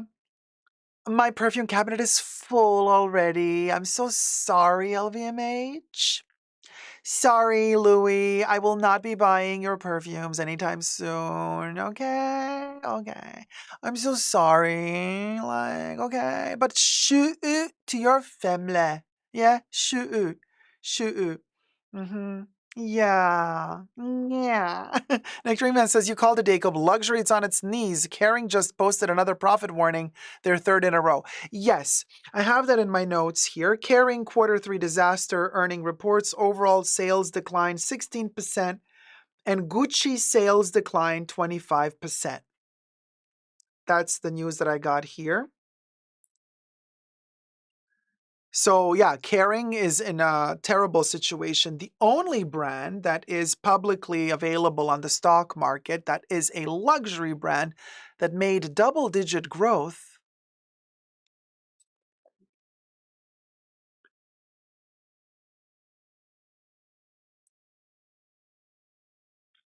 Yeah, yeah. Hermes is like, yeah. We didn't do the aggressive price increases. We kept production still low. We didn't become greedy like all of y'alls. There you go. And people are reacting. In fact, in China, that's what the customers are still buying. Do you remember in the last video I said that one of the CEOs, managers of LVMH said, "Oh, the Chinese customer is to blame because the Chinese government didn't pass through the economic stimulus, so they're not buying anymore like they used to." I'm like, no, no, no, no, no, no, no, no, no, no, honey. You're not going to blame the Chinese customer on this. You're greedy and your product is flawed, allegedly. It's not working anymore. People are not stupid. I mean, they're stupid up to a certain point. After a certain point, they realize you're just a greedy biatch, laughing all the way to the bank with the money that they spent on what? While brands like Hermes, who have maintained relatively sturdy their quality, did not up production crazily and are still, completely dedicated to the quality and are also making very public reports on, in the past years at least, how much money and extra bonuses they're going to give their workers because they've had a very, very good positive year. Now, the customers value that. So, in China, Hermes is doing well. So there is money for luxury.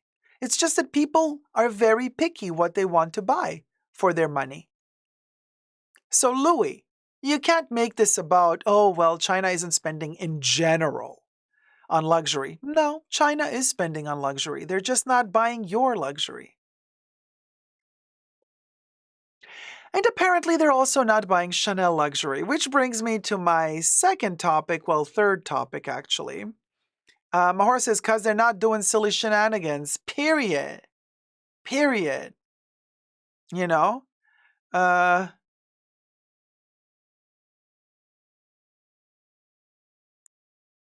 Hermes said that's not my experience, says Heartbreak Hotel. They are also buying Prada a lot in Asia, says Brenda. Prada has always been of suspect quality in my experience. Yeah, Prada, not for me at all. Cecilia says, when I was in Harrods recently, Hermes was very busy while others were empty. Classic. Mm. They should be caring more about the quality. Oh, I see what you did there. Hermes is not your vibe, Leslie. How did you call it so early, though? Who? Me? How did I call what so early? The end of luxury? Honey, I've been working in fashion for decades. Hmm. It was very clear to me. Do you guys remember? Do you guys remember back in 2022 when I started officially like ranting about the state of affairs in luxury? And I was really, really sharing with you what is going wrong. And I was the first luxury content creator to openly talk about these problems instead of licking the ass of all of these brands in the hopes that I might get a sponsored video, in the hopes that I might get invited to a show. I got bashed. They're like, how dare you? You're just making videos like this because you can't really afford it, you know? And I'm like, what the hell are you people on about? I'm telling you, this is what's happening. Wake up and smell the coffee. Now here we are, 2 years later, 2 years and a couple of months later, and everything I've been telling you guys is coming true. You know, uh, the Purse Forum was telling me, you shouldn't be talking about luxury if you don't unbox a new luxury bag every week. I'm like, how limited are you? How dumb can you be to say something like that? Like, how stupid can you be to say something like that? Oh my God. Like, you know what I mean? I know, there I go, Jen. Totally absurd. But people are heifas. What can I tell you? I'm sticking to niche mid-range offerings for my handbag purchases. From now, the quality is better, says C. Adriana says Hermes is ridiculous with their beauty prices, and eyeshadow quad is $108. It's insanity, isn't it? Yeah, I'm done with the makeup stuff. I only buy when I empty one thing, and then that's my new prospect for the future purchases, you know. I remember how they were coming for you. You need to get the flowers. Now you deserve. It's proven true. Thank you, Nectarine Man. Well, yeah. Wait, hold on. Let me scroll up a little bit because there's Nectarine Man also. There. Yeah, how did you know that this was going to happen? I knew that this was going to happen because I saw that the prices were skyrocketing. The price increases were not normal. They were not following any. This is back already in 2020. It started. Actually, already in 2015. But 2020 is when it really hit. Like, this is not following any inflation rates, any inflation forecasts. But then these brands keep opening new boutiques. They're upping production numbers. They're upping the amount of shows that they're showing, collections that they're selling, but then they're like making the quality is not good. I started returning my leather goods because they would break up after a couple of wears or after 20 minutes only, like the Chanel 22 bag that I bought and then returned because it was peeling after 20 minutes of wear. Bought in the Chanel boutique, of course, brand new. And I realized that people were also mindlessly buying and spending during the pandemic. They were not thinking about repercussions. I'm like, you can't be pushing something so extremely because it's not going to end well. The bubble will burst. And, you know, and people were rushing and going crazy bananas about the unicorn bags. You remember those? Every season there was the next unicorn bag. Everybody was talking about the unicorn bags, the Chanel unicorn bag. Oh my God, the little chocolate mini, rectangular mini, the caramel rectangular mini, the rainbow rectangular mini, the heart bag. The heart bag was the last unicorn bag at Chanel. That was back in 2022. Now, the new generation of people that are into luxury, you tell them unicorn bag, and they're like, what's that? What's that? Not only is the unicorn bag not a thing anymore, people don't even know what it means anymore. That's how fast it's forgotten. People were buying a ton thinking it was a great investment, and I kept warning everybody. Already back then, I kept telling you guys, this is not an investment.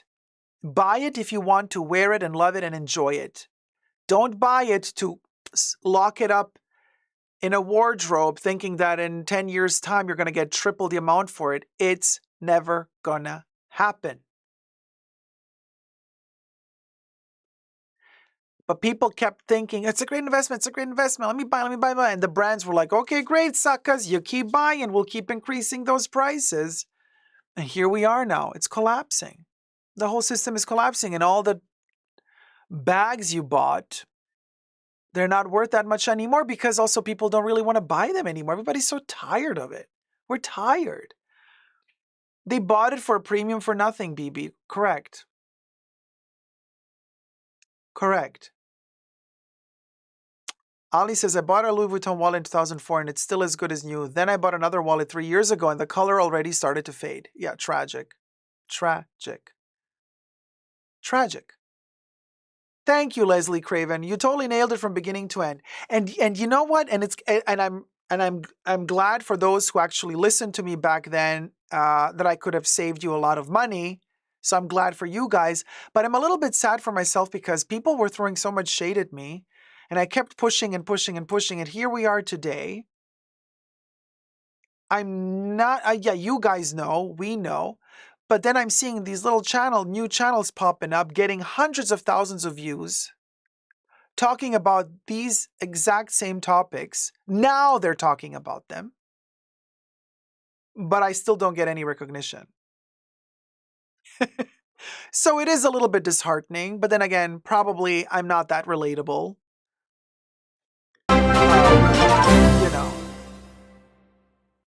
Thank you, Brenda. Brenda donated $20, supporting you all the way through.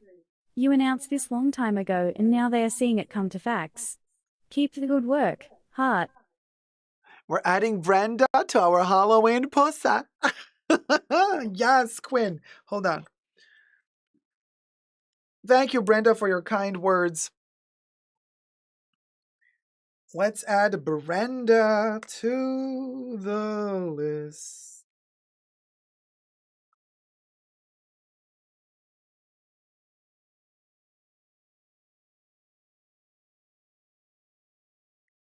So what's the next creature we're going to? Butter. I'm thinking... Oh, thank you, Terry. Terry says you're so relatable. Thank you, my love. You're always so kind to me. But I mean, I think like-minded people, we find each other, right?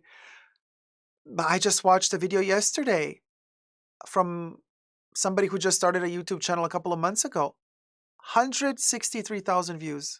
Same topics I've been talking about for 2.5 years now.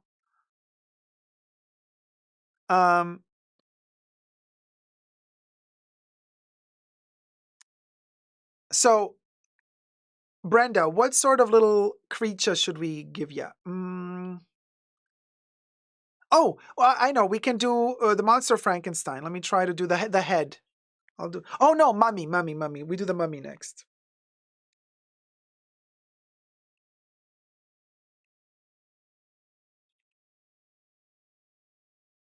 I did a mummy head.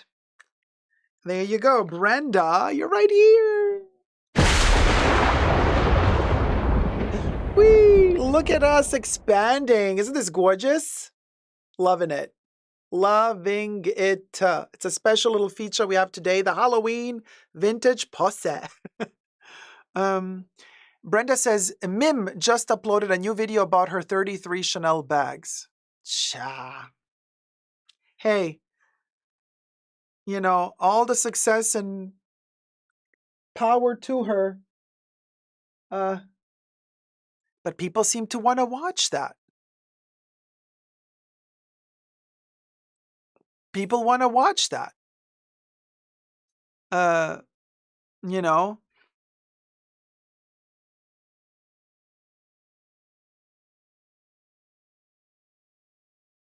They want to watch consumerism. I think there's still a niche for that. Like, let's do consumerism. Let's overindulge. Let's spend a ton. What happened? Oh, what happened? Knock it off person whose name I can't read?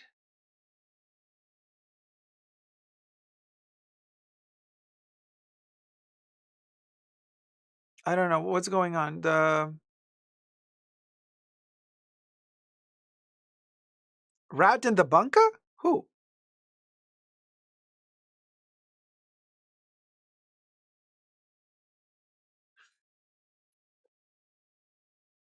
Do we have a rat in the bunker? Oh, random troll says Mahora. Oh, okay. Well, the rat was banned. Okay, good. All right, moving on. Hi, Holly. Hi. Oh, hi, Heaven. Whoop, whoop. I think content with consumerism is slowly changing too. Long live the cheapies, according to some. Yeah. And also, I want to say thank you so much to the mods. You are amazing. I didn't even notice. This is how great our mods are. Let's give them a round of applause. Debbie, Terry, Mahora, Audrey, Aish, Nicole, everybody. I just want to say, really thank you guys so much because it's always so flawless. And they're so quick, you know, to also like clean it up so it's nice for you guys to chat. It's nice for you guys to have a nice environment. And it's also good for me because it doesn't kind of take me out of my train of thought because I'm trying really hard to maintain my train of thought because I have topics that I want to go through with you guys and I want to deliver to you the latest news as well. And sometimes when a troll comes in, it kind of takes me out of my, you know, the roly-poly of it all. But thank you so much to the mods. A special thanks to the mods. It's not over, in the but fashion yeah. bunker. That's Mahora, Audrey, Age, Gloria, Kev, Nicole, and Terry. Bubbles loves you. Here's Bubbles. She is living proof that you are loved. Well, living. Hello. You do understand you're not alive, right? Hi, everybody. Bubbles, ladies and gentlemen. She is, look at her. She's so happy, blissful. She doesn't have a care in the world. Nothing. Nothing, honey. She is just with her beautiful, gorgeous, full head of hair. She living the laugh. So that's Bubbles. Speaking of Bubbles from Ab Fab, Jennifer Saunders. Jennifer Saunders just came out. Jennifer Saunders just in an interview said that Bubbles is lesbian. Well, what do you know? Yeah, she outed Bubbles. Are you lesbian, Bubbles? She's gonna go and try to figure it out. I guess she went to figure it out. So yeah, there you go. Is Bubbles on Ozempic? Asks Beauty Romantic. I think Bubbles is Ozempic. You know, because let me tell you.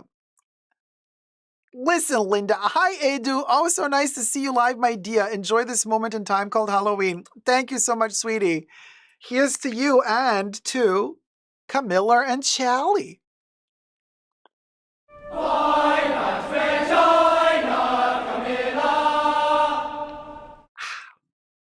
Spunky water, Spunky Charlie. Charlie, who got attacked in Australia, down under, for stealing the land from the Aborigines. Huh. That happened this week as well. And the Abercrombie and Fitch CEO, co-CEO, who's like now looks like a lifted tiger, was left out on bail for how many millions of dollars because he was, trafficking the boys, the male models, honey. Trafficking and allegedly. But it's going to go to trial, isn't it? Hi, Sean Pop. Hi, y'all. Just now checking in, sprayed up with some Chanel number 19. Still waiting on who will be chosen as head designer for Chanel. It's probably not going to be good. Also, Elvira, my queen, mistress of the dark, in one of her outings and Q&A sessions at Not So Scary Farm, the Not Scary Farm, said, somebody asked her, like, who was your favorite like encounter with celebrity? And she said, oh, I can tell you my worst, or one of my worst. And then she said that Ariana Grande was terrible because like she asked for like 20 free tickets to bring her family and posse to see the show for free, allegedly, wanted to go backstage, take photos with Elvira for free with everybody, autograph signed for free with everybody, because Elvira charges for tickets, Elvira charges for backstage, Elvira charges to take photos with her. That's how she makes a living. And Elvira charges for autographs. That's how she makes a living. She did that all for free. And then she asked Ariana in return, can you take a photo together with me? And Ariana allegedly had the audacity to say, no, I don't do that. Sorry. And then allegedly left before the show began. She left her posse to see the show, but she left. So now Ariana's fans are coming for Elvira, saying, how dare you, Elvira, speak so poorly of Ariana Grande. Ariana chimed in, commented on Elvira's post about this. Ariana Grande herself left a comment under Elvira's post saying, I'm so sorry, I don't remember. Trying to play the victim card, acting like, I actually have it here. She said, I took a screenshot, y'all. So Elvira posted the news report after her Q&A. She posted it to her Instagram account being The Real Elvira. She said she posted a title entitled Fans Shocked by Ariana Grande's Audacity After Halloween Queen Elvira Details Disrespectful Encounter. Ariana then comments underneath that post saying on Instagram, I'm so disheartened to see this. I actually don't even remember getting the chance to meet you because I had an anxiety attack playing the victim card. People called her out for playing the victim card, just FYI. I remember getting the chance to meet you because I had an anxiety attack and to my memory left before the rest of my family. This was around 7 years ago, and at the time I was really not great with being in public crowds or loud places. But if I'm misremembering this moment, I sincerely apologize for offending you so. Thank you for being so nice to my mom. She told me how lovely you were. She might have different feelings about that now, but I'll talk to her. Clearly, we all have our days. That backhanded apology. Sending love always. You'll always be our queen of Halloween. Heaven says she always plays the victim card. Hi, Rich Mitch. How's it going, my love? Keke says she's so bratty. I was not a fan, but even less after that video of her licking the donuts. Oh, yeah, when Ariana licked the donut and put it back again. Yeah. Debbie says skank. Heaven says, and a home wrecker. Oh, yeah, SpongeBob. That's right. I forgot about that. Is she not a home wrecker?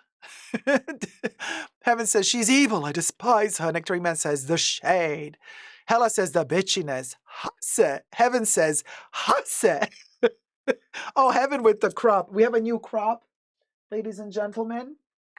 My septa, my Halloween septa, my bat septa, the vampire septa. Period.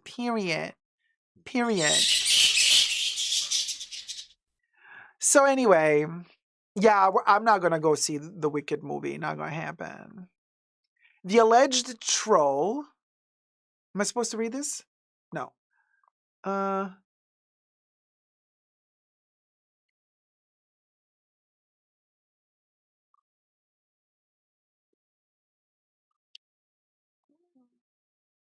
I see. I don't know.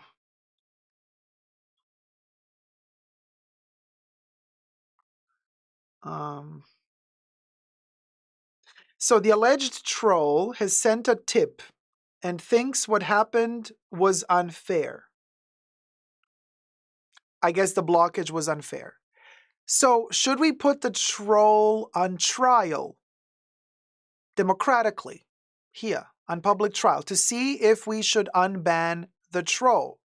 We can look at their comment history. We can now look at their comment history.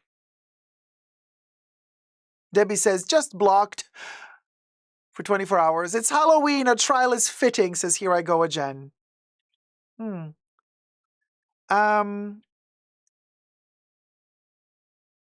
Let's do it, says the Ben. Oh, hi, Louie. A witch trial. Let him in, says, of course, Holly would say let him in. Okay, so here is the tip. Hit it, Bubbles.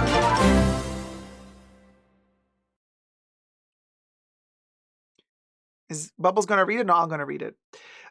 So bye-bye tipped $2. Hi, D. I was unfairly blocked by your modder haters. They completely misinterpreted what I wrote. I was saying that most people online are homophobic, and I said they see you as being femme, therefore you're getting so much hate comments. What happened was unfair.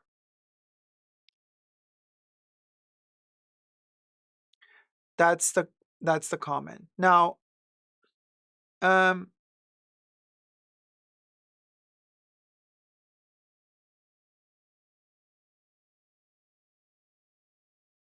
okay, so now I'm reading the bye-bye comments. Right, because it's a difficult name to pronounce. I get it. No, oh my God, chillax, girl. He is considered femme. It's so unfair towards you, more fashionistas nowadays. You are. It's homophobia because you're femme. They should be caring more about the quality. Sharing is caring. Okay, so these are all the comments that have been taken down.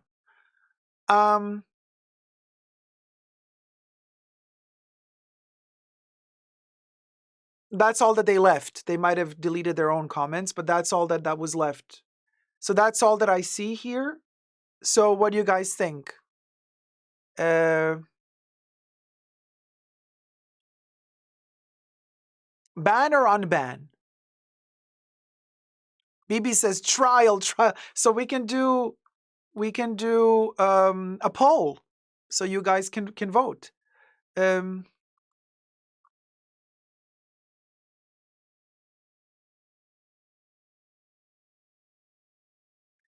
C16621 says define femme. This is a label. It was off topic. That is, well, okay, so how do I feel about it? Yeah, the Ben. Why? Okay, so first of all, do you think that people dislike me because they think I'm femme? Is that the reason? Anyway, ban or unban, here's the poll. You guys vote. It's that simple. You decide. You just have to subscribe, and in the chats, you can click yes or no. You can click yes or no. There you go. The people vote. Polly S says, we bunkerettes cover for each other and protect each other, so don't come for us. Lose us, says Polly S. Jolie says, poll, vote, vote. That person was off topic. Like, why bring it up? It was so random, says Blue Moscato. Yeah, the thing is, all right, Debbie says, they said you were femme, no questions asked. Yeah. So they perceive me as femme. Okay. But like somebody said in the chats, you have to define femme.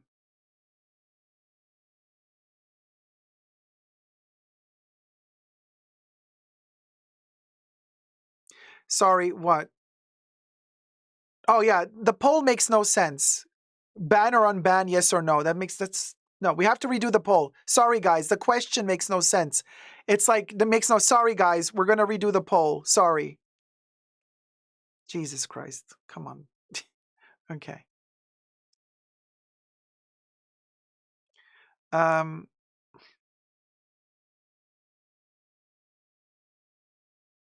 No.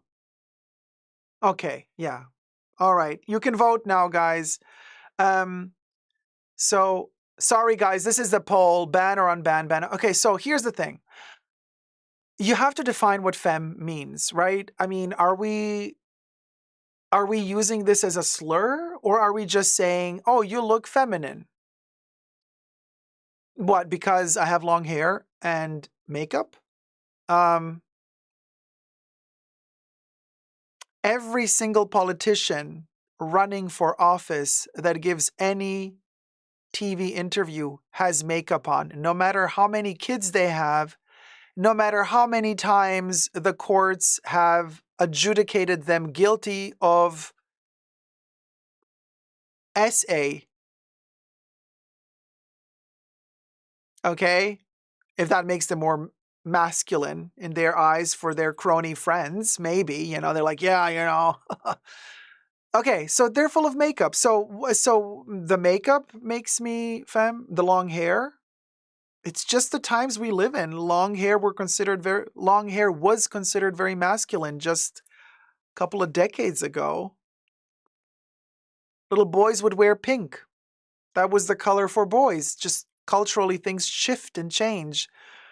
So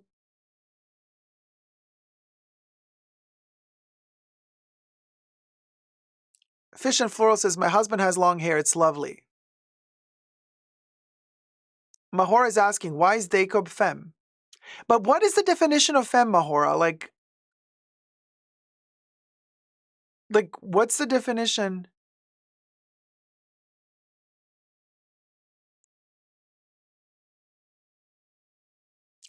JD's lip gloss and eyeliner doesn't lie, says MMF. JD Vance, yeah. He does have that black line. I thought maybe he just has really thick eyelashes. I don't know. Deb Shop says, should not matter what your definition of femme is It is ignorant to dislike anyone based on what they look like. Debbie says, I know what it used to mean. The Nectarine Man says, I would love longer hair. C says, historically, pink was a man's color. Yes. Polyhesta says, I have no hair and I'm flying out like a butterfly, girl. T-Pal says, this person was trolling. We weren't even on the topic. Mahora says, femme is a feminine presenting individual, which you're not. Okay. Thank you for that, Mahora. Kate says, my fella and son both have long hair. Debbie says, it was like using the, okay, it's scrolling really fast. He's living for a punk dream. Debbie says, it was like using the F word. Ah, I see what you mean. Angie says, I loved watching historic fantasy drama as the cute guys all have long hair. Vote now, everybody. Last chance to vote. You can either vote for ban or unban. Grant says, I think femme is subject to the... Hold on, we got to scroll up. Sorry, because the poll takes up half of my screen, so I don't see all the chats. I think femme is subject to the viewer, but some people might take offense. But I don't think it's offensive. But more importantly, I don't think it was meant as offensive. Okay, thank you, Grant. Sherry F, thank you. It's like Dacob is Dacob, period. We love him as he is. Thank you. Adriana says, many men at my office have long hair. I need to scroll up again. That should not change the perception of who they are. It is a style choice like the clothes one wears. Leslie says, I think this person needs another chance to examine their comments. The Ben says, because I personally don't care what people say, worse than being talked about is not being talked about. Oh, like every bad press is good press, as long as it's press. Paulia says, also, why do people keep using the female gender as an insult? It's 2024. That's a good point. Bibi says, femme means woman in French. Sibilla says, we should not give this person any more time. Okay, so let's end the poll.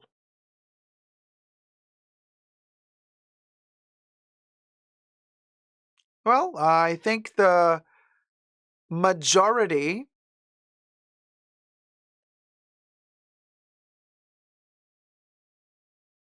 voted 66% to unban against 33% to ban. So, all right, you will be unbanned as soon as possible. Have to end the timeout. Wait, do I have to end it or will it end? Oh, so it has to end on its own. Well, then the person wasn't banned. They were just timed out. They were never banned. They were timed out.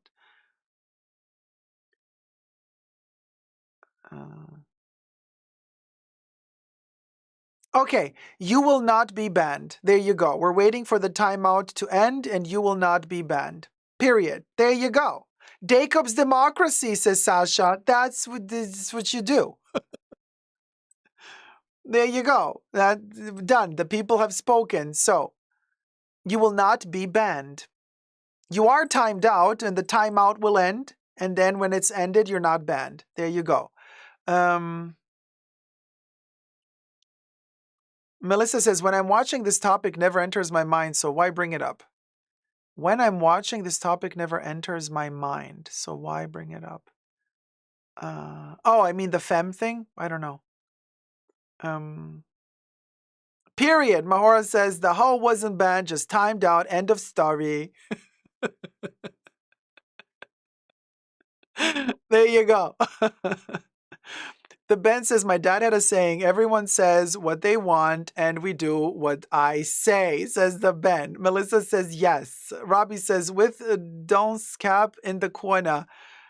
Oh man. The Nectarine Man says, fashion shade, live trials. This channel has it all, honey. Shop Queen says, just jumping on now. Was someone naughty? Georgi Buginski. What happened here is that Dacob mentioned something about him maybe being unrelatable to many. The timed out commenter was not off topic, in my honest opinion, just trying to explore that line of thought some more. Yeah, Georgi, I think that's what happened. Yeah. Yeah. Yes. I think that's what happened. Yeah. Julia, I see what you did there. The Dirty Dancing reference. The Dirty Dancing reference. Yeah. Nobody puts baby in the corner. You guys remember that movie? Great movie. Oh, thank you, Kate. Jealous of the hair, so shiny. Yeah, I comb it a lot. I have my eye on said person in the future. There you go. Can we repurpose bubbles for a baby Jesus Christmas time? Sasha, how do you want to repurpose? How are you going to repurpose bubble? You want bubbles to be in the. Wait, how are you going to You want bubbles to be in the nativity scene? How are you? Cha. I don't know, Bubbles. We're going to have to talk about that. Hello. Hello. Anyway, speaking of Chanel, yeah, Bubbles is hair goals. I don't tell her. She believes she has a full head of hair, thick, healthy, a full head of hair. That's what she believes. Who are we to tell her that that's not the case? You know what I mean? Of course, we're worried that there's a bit of hair missing, but she believes it's a full head of hair. This So is who like, are we to you know spoil what I'm the saying? fun? Period. You see what I'm saying? No, Polly. Like, listen, Linda, it's a wig and not good quality of that. Beauty Romantic says, I can give Bubbles some extensions to make that delusion reality. I mean, I think she's fabulous. I think that she has just the right amount of hair to like deliver the point across. You know what I mean? It's all about the fantasy you're living in. It's all about what you believe. It's all about your reality. You know what I mean? Period. Anyway, where is my Chanel topic? Yes. Okay.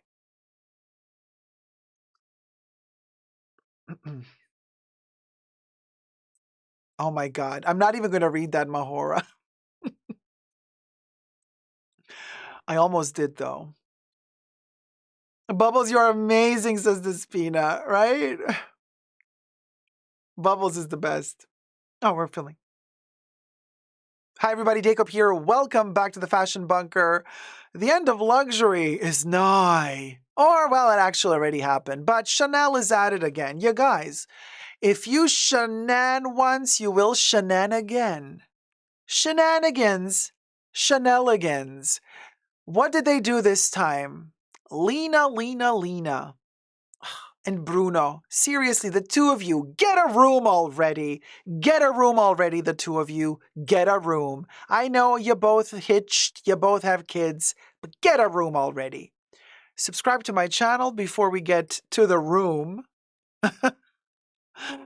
Push the join button next to the subscription button. Become a member today. Get access to extra perks. You can also join me on Patreon. Super Dacob all spelled together there as well for extra perks.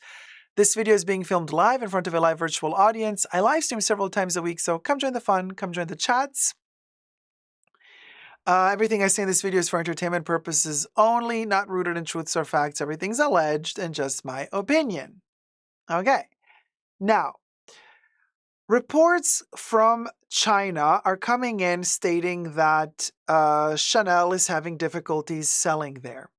Now, this is leading to several factors and changes and shifts in their company, strategies, business strategies, potentially also the way they deal or not deal with their coworkers or their employees. Now, several news outlets from China have been reporting about allegedly, and really emphasis on allegedly now because we're going to touch base on two sides of the story, which is very interesting. Listen and listen good, because Chanel is owned privately, not publicly, so they don't have to answer to shareholders. So the way that they deal with decision making in terms of what they wish to disclose to the public and what they wish to not disclose to the public is very special to them, because they are one of the only really major luxury brands standing that are privately owned.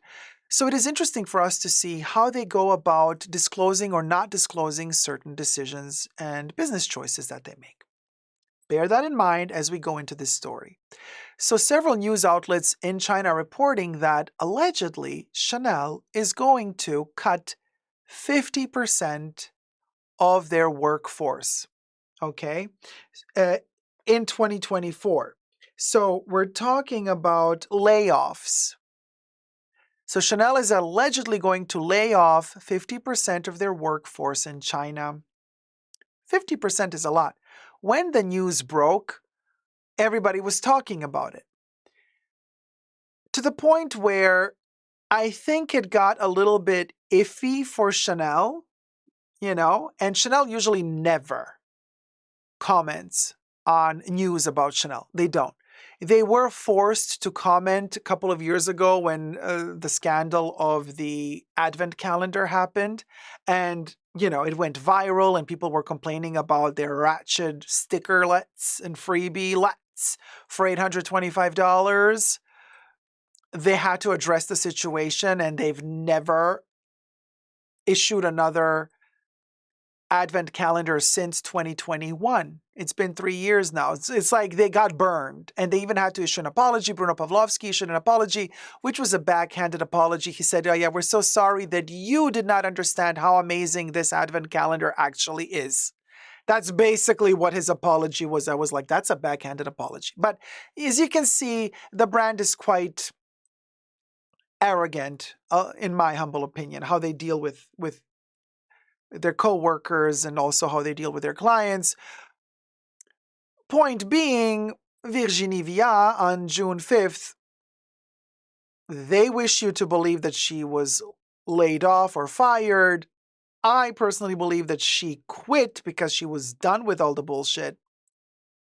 But we don't know, because Virginie probably had an NDA signed, so she probably cannot give interviews about what really happened. Nor does she maybe want to. Maybe she's just really done after 30 plus years of dealing with all that. She's just like, you know what? We good. Thank you. I'm going to take my inheritance from Carl and I'm going to call it a day. But to the 50% layoffs of workers in China by Chanel, Chanel actually issued a response, a reply. Yes, they did. They didn't just let this news pass. They did not act like they didn't hear the news. They did not act like it's none of our business. No, they actually replied. They did. And here's what Chinese news reported, and I got it translated for us in English. So here it says, from financeeastmoney.com, recently it was reported that French luxury giant Chanel plans to lay off a large number of employees in China, aiming to correct the brand's expansion in China in the past few years, in the face of the rapid decline of the Chinese luxury market. It is reported that some departments in China will lay off up to 50%, including administrative and management personnel and some frontline personnel, and suspend all recruitment plans in the Chinese market. In response to this rumor, the relevant person in charge of Chanel China revealed to reporters that as of now, you see how Chanel responds when they're really pushed in a corner? That as of now, but again, we have to learn to read between the lines, because this statement is kind of, it says the opposite, but it doesn't. Listen what they said. Allegedly what they said, because of course this is referencing what they heard they were told, like, girl. But anyway, the person in charge said that, wait, hold on. In response to this rumor, the relevant person in charge of Chanel China revealed to reporters that as of now, no relevant information has been received internally. The person in charge said that unlike listed companies, Chanel has always been in a relatively stable state. Now, to me, this doesn't sound like Chanel is not laying off anybody of their workers in China. This sounds like they might be, but they don't want you to talk about it. You know what I mean? Because let's read this again. They said, in response to the rumor of them letting go 50% of their workers,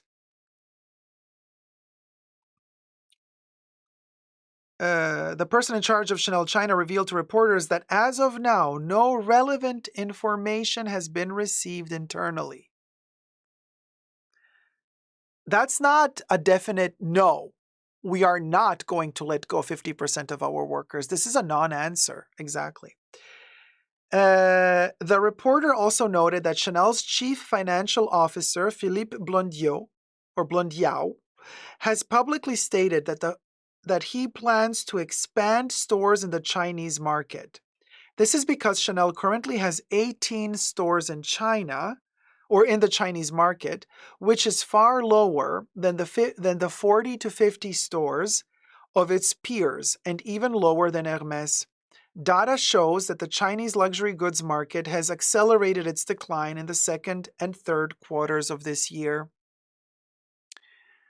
Interesting. In May of this year, Chanel CEO Lena Nair, hello Leaner, Leaner also admitted that demand in the Chinese market was sluggish, but said she still believed in the huge potential of the Chinese market and said that young Chinese consumers are increasingly paying attention to the financial attributes of luxury goods. Fashion veterans revealed that Chanel is expected to temporarily shelve the plan for exaggerated stores, but at least the fashion shows in Hangzhou and Hong Kong this season will not be affected. It is worth mentioning that the current pessimism in China's high-end consumer market is clearly visible to the naked eye, and luxury giants are actively looking for breakthroughs. Industry analysts revealed that although the surge in A shares at the end of September boosted consumer confidence, the stock prices of many luxury giants hit a new 52-week low again in the past week. For example, LVMH's stock price has plummeted by 40%. 40%. I mean, it's really tragic. From its high. How to improve the core competitiveness of core products will be an important issue that luxury goods need to explore next. High-end perfume products currently seem to be a potential category that is increasing in chips. Interesting how they're probably all going to try to sell us perfumes because we're not buying their bags anymore. This is insanity. Let me tell you, here's the thing. If Chanel, in response to rumors that they're going to lay off 50%, allegedly, of their workers in China, if their response is internally no such document has been received that would indicate to us that we should lay off 50% of our workers in China, that doesn't mean we're not going to let off 50% of our workers in China. To me, that means none of your business. We are a privately owned company. What we decide to do, none of your business. So zip it, shut it up, because we don't want to ruin our reputation. Except, here's the thing, Chanel. It would appear as though quite a few of your co-workers are not very happy. Allegedly. Because I get the tea. People write me. And they write a lot. And if you wish to share your trials and tribulations, if you're a worker in one of these brands, but you don't want to publicly leave a comment under my video, don't you worry. You can do it anonymously by writing me an email at superdacob@gmail.com. In the email, you can send me all, photos, texts, whatever you need to share. And then you tell me in the email, am I allowed to share it? Am I not allowed to share it? Of course, I can be silent as a tomb. I'm very respectful of other people's privacy. And if people want to share something with me, but say, please, but tell me, then Dacob, please don't share it like publicly. I can respect that as well. But the more you know, the more you know. So Chanel, I have been receiving quite a few complaints from your coworkers, and they have been telling me what sort of terrible conditions they've been working under, and quite a few of them have been leaving as well because they were not happy with how their management was treating them. So, yeah, I know that Chanel has this tradition of being very tight-lipped. They don't want to share anything with anybody. But Chanel, if you're not treating your workers correctly, your workers will start complaining. And they will start complaining publicly sooner or later. What are you going to do then? You can't just shut everybody up like allegedly you tried to do on Instagram when certain people use the hashtag Chanel. As we've seen more and more content creators complaining when they post a photo of something they bought with their own money from your brand and they post it to Instagram, hashtagging it Chanel, it gets taken down for copyright claims. They're not trying to sell anything. They're just sharing their happiness for having purchased something for their own private collection to their own Instagram account. Seems as though there's something connected to hashtag Chanel on Instagram that deletes it from most people posting. That to me seems like Chanel is in cahoots, allegedly, with Instagram, with Mr. Zuckerberg, right? Being like, hey, we also have sponsors on Instagram. You want our money, honey? Play by our rules. We don't want this list of people to post anything of ours. So reprogram your little bots. Whenever somebody posts that hashtag or posts that fully spelled out name of our brand, delete. Allegedly. Because it happened to me several times, and it happened to a lot of other people who are making videos about this more and more and more, reporting about this more and more and more. So now Chanel is trying to counter the rumors that they will be laying off 50% of their Chinese workers by saying, we've not received any official anything notice about this, so you shove it up, you shut it up. I'm like, no, no, we're not going to shut up. We're going to keep talking about this as long as we get to the truth and to the bottom. But how interesting that the end of luxury, the more we dig and the more deep it gets and the more it feels like these brands are trying to, the luxury brands are trying to cover up all their shortcomings and the fact that they're not doing so well. No, everything's fine. Everything is a la-di-da. Everything is pristine. Everything is spick and span, clean and pan. Hello, friend. Don't you stop to stand. Be a man. Hooray, hooray. Let's span. Open up the wallet. Give us the money, honey. Don't photograph what you purchased. Just keep giving us the money, honey. We don't like you. We don't like how you look. We don't like your style. We feel embarrassed that you are actually wearing our clothes. Ugh. But keep buying by all means. Just don't post it on social media. Please, you're embarrassing us. They're not going to tell you that, but between the lines, that's what they're telling you. Think about it. Allegedly. Just my opinion. Let me know down below. Help a hoe get to 100,000 subscribers. We're almost there. Subscribe. Thumb up the video. Thoughts down below. Send me those emails. Love you loads. Never give up on love. Bye.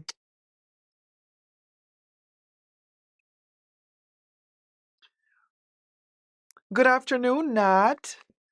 What a great time to refresh your resume around the holidays. Thanks, Chanel, says Teep. Right? You guys.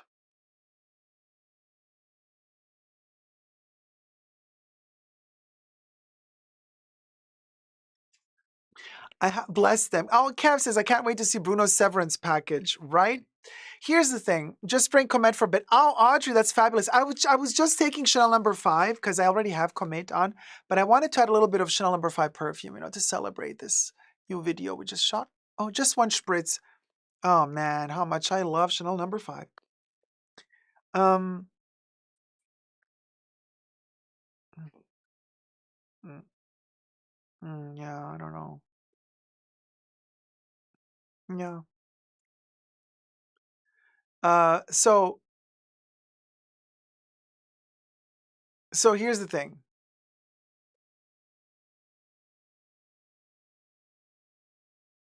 Here's the thing. With Abercrombie and Fitch, Karl Lagerfeld used to say something in the past, but it was he was very criticized for saying it. And Karl said, if you are a model in the fashion world and you want to represent a brand that is, doing underwear, very sexy stuff, you're looking for trouble. Now, it's not correct. Nobody should mistreat you. Nobody should essay you. Nobody should casting couch you, but you're looking for trouble. And so he got a lot of slack for saying that. He said it not so delicately. He used harsher words, okay, both for women and for men. But when it comes to Abercrombie and Fitch in particular, you guys, I mean, that company sells sex. I'm sorry, but it does. I mean, their models are always topless. It's always beefcakes. They're always super healthy looking. They're always looking at you on their photos. They are. So I don't understand personally if you are a model that wants to go in that type of industry and accepts to sell their body for that image, for that brand and ad campaigns, you are an object. You become an object of desire. You sign up for that. Of course, your ego is also nourished because you are the face and the body of Abercrombie and Fitch for that ad campaign, so that you get an ego boost. You put that in your resume. You get more bookings. If you're straight, you get the chicks. If you're not straight, you get the guys. But you know what I mean? But then years later, you start this lawsuit saying that you've been essayed, okay, that you were invited to go on a ship, isolated locations, villas. Nobody forced you to go there. You went. And then you've seen people do stuff at private events, at private parties, stuff. You've seen them do stuff of a certain nature. And then you were told you should do it as well. And still, nobody forced you. You still went for it. And now years later, you are complaining. And here's the thing. Why did you wait so long? A. And B, it's kind of it's almost like you didn't get what you wanted and now you want revenge. It's like, yeah, I'm going to go along. I'm going to do this. You get giddy because you're like, oh, I'm going to get a lot of stuff in return. And then you don't really get what you wanted in return. And then you're like, you know what? Now I'm going to sue you. Because that's the vibe I got from this person that I saw on television giving an interview. And by the way, guys, don't get me wrong here. I am not here blaming the victim. I'm just trying to understand if this is actually a victim or not. Now, having said that, absolutely terrible if the allegations are true about what this ex-CEO of Abercrombie and Fitch did, if those allegations are true, that is absolutely preposterous and terrible. Okay. But I smell a rotting fish because I saw that the said person giving the interview, that person, the energy they were giving me was energy of somebody who was butthurt that they were not considered as the best of the bunch. And now they're like, no, I'm going to get my fame this way.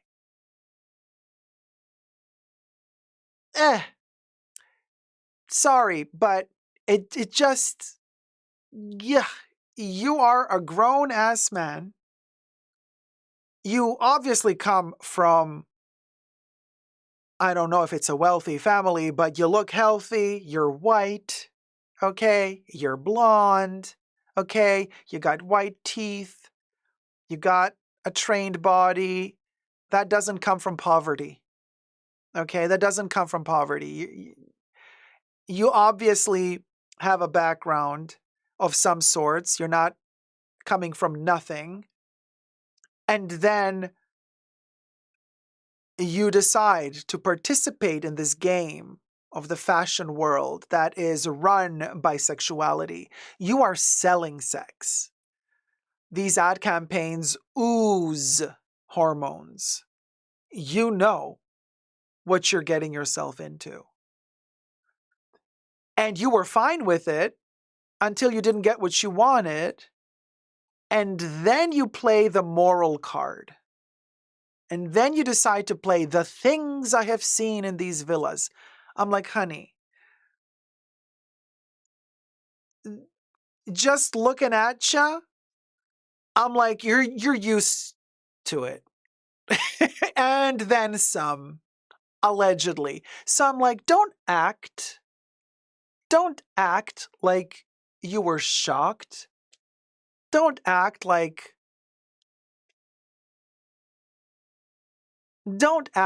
you know. And on another tangent, but connected to this topic, I was watching another video of an emergency room nurse that gets the phone calls in doing the night shift and says that quite often men call in saying that they got stuff stuck up their butt. And he said that there was this one guy that called in once and said that he had an entire like a tumbler up the rectum, and then after that he shoved in an avocado. Why would that combination? I don't get it. And then he couldn't get it out anymore, and he said, yeah. And then they asked this guy, but does this happen often? He's like, well, yeah, at least like once a week. So people are crazy. People do what they do. Okay, the stuff people do. But then they're fine trying it out and doing it until they're not fine with it anymore. But then when they're not fine with it anymore, they act like, oh my God, can you believe this happened to me? Like, you went for it. You proactively went for it. But now, because you're living in a country where legally litigations are the word du jour, everybody sues everybody. So you're like, might as well sue. Whatever. I can play the moral card. I could, hopefully my jury will have a lot of Christians sitting there. They're all going to be shooketh. The house that, oh my God, eyes wide shut was going on in a villa of the CEOs of Abercrombie and Fitch. That doesn't surprise me. It doesn't. I stay away from it because I don't like that. That's not my thing. So I stay away from that. But if that's your thing, go and have fun. Go and have fun. But that's not my thing. But you see, I'm a grown-ass man. I can judge for myself and be like, yeah, sure. Yeah, let me try this. Maybe it's a kink I'm into. Or I say to myself, nah, that's not for me. And also, I'm not a sociopath. I don't have this urge, this desperate urge to grow in society, at any cost. Or do I? Well, then I should ask myself, I should be honest enough to myself and ask myself, do I really want to, like a sociopath, my end goal is to go up that social ladder no matter what the cost. And if my body looks super perky, tight, nice, beefcakey, yeah, let me use my body to get where I want to get. Okay, but if you want to play that game, don't backpedal years later and say, oh, I was pushed in a corner and yeah, but did you use your body to get to a certain place to begin with?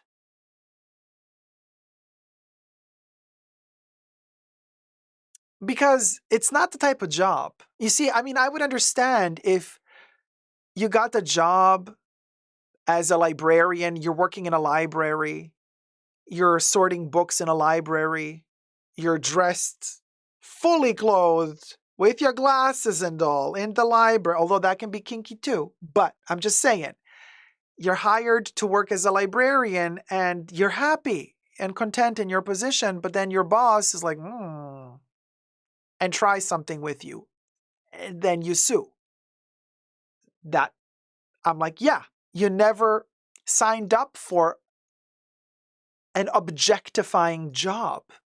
You didn't sign up for a job where you would consciously accept to be objectified.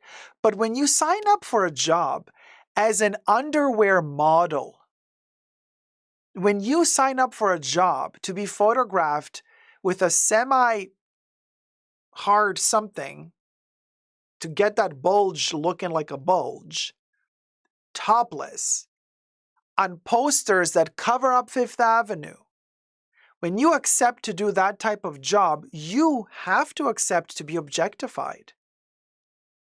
So I understand the librarian being shocked when then somebody gropes them. Like, I get it. But then you, a body model for Abercrombie and Fitch, you're shocked that somebody objectified you?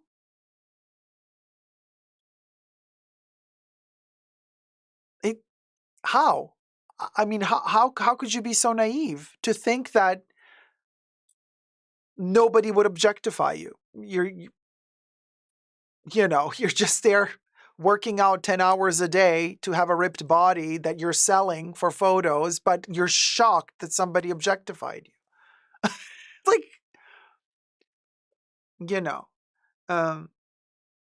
you should have been on high alert, to say the least. To say the least, you should have been on high alert. If you go into an environment like that, where bodies are sold on posters to sell underwear, and then they invite you to parties where there's a lot of boys, you should have been on high alert, to say the least. Teresa McGuire says, I knew models who slept their way up. And Terry says, I, who have been a model, know firsthand how dangerous this industry is. I actually had a photographer try to essay me once. There you go.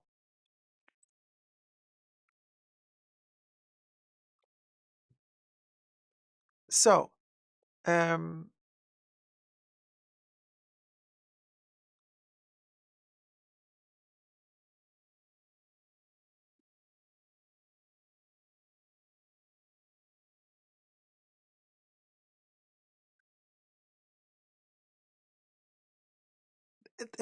not so sure about this. But yeah, so Jolie says shower, brush, light bulbs, vibrators, pencils, erasers, and the blood. Oh, that's all the stuff that come to the ER.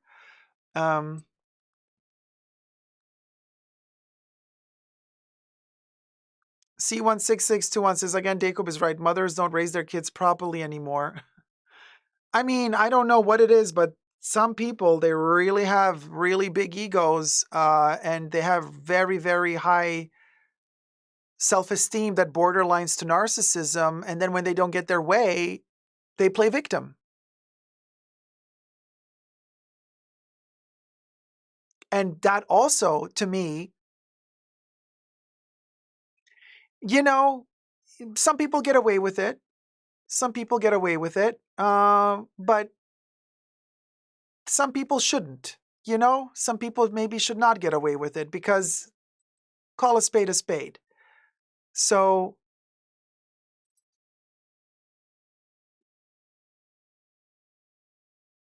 I think you guys are misunderstanding what I'm saying, because Sasha says, I think you should be able to be nude without it becoming an open invitation, but I'll remain demure. I'm not saying that. I'm not saying that. That's not what I'm saying. That's not what I'm saying at all. But what I am saying is that if you want to make a living out of your nudity, don't be dumb. Because don't be dumb. You will be objectified. You will. So it's up to you how you deal with it. Are you going to let it perpetuate to the point where 10 years later or 15 years later you start a class action lawsuit against the person? Or are you going to act in the moment when it happens? And you're going to counter it in the moment when it happens? Because you see, that's a big difference. That's a big difference. That's a big difference. There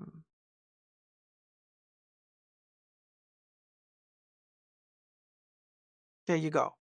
So it's a red flag for narcissism. Yeah. All right. So tips. Yes. There you go, baby. Or bye-bye.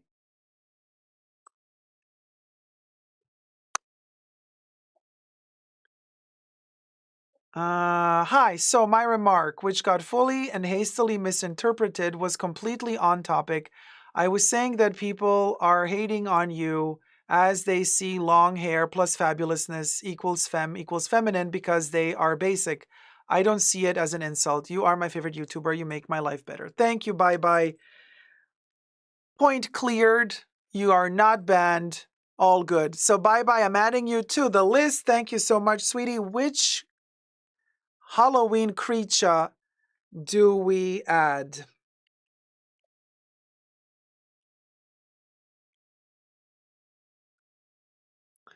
I want to say, so we have the bat, we have the ghost, we have the pumpkin, we have the mummy, the witch hat, we have the tomb, we have the candy corn. Spiderweb is missing. We have the gravestone, Audrey. Yeah, spiderweb is missing.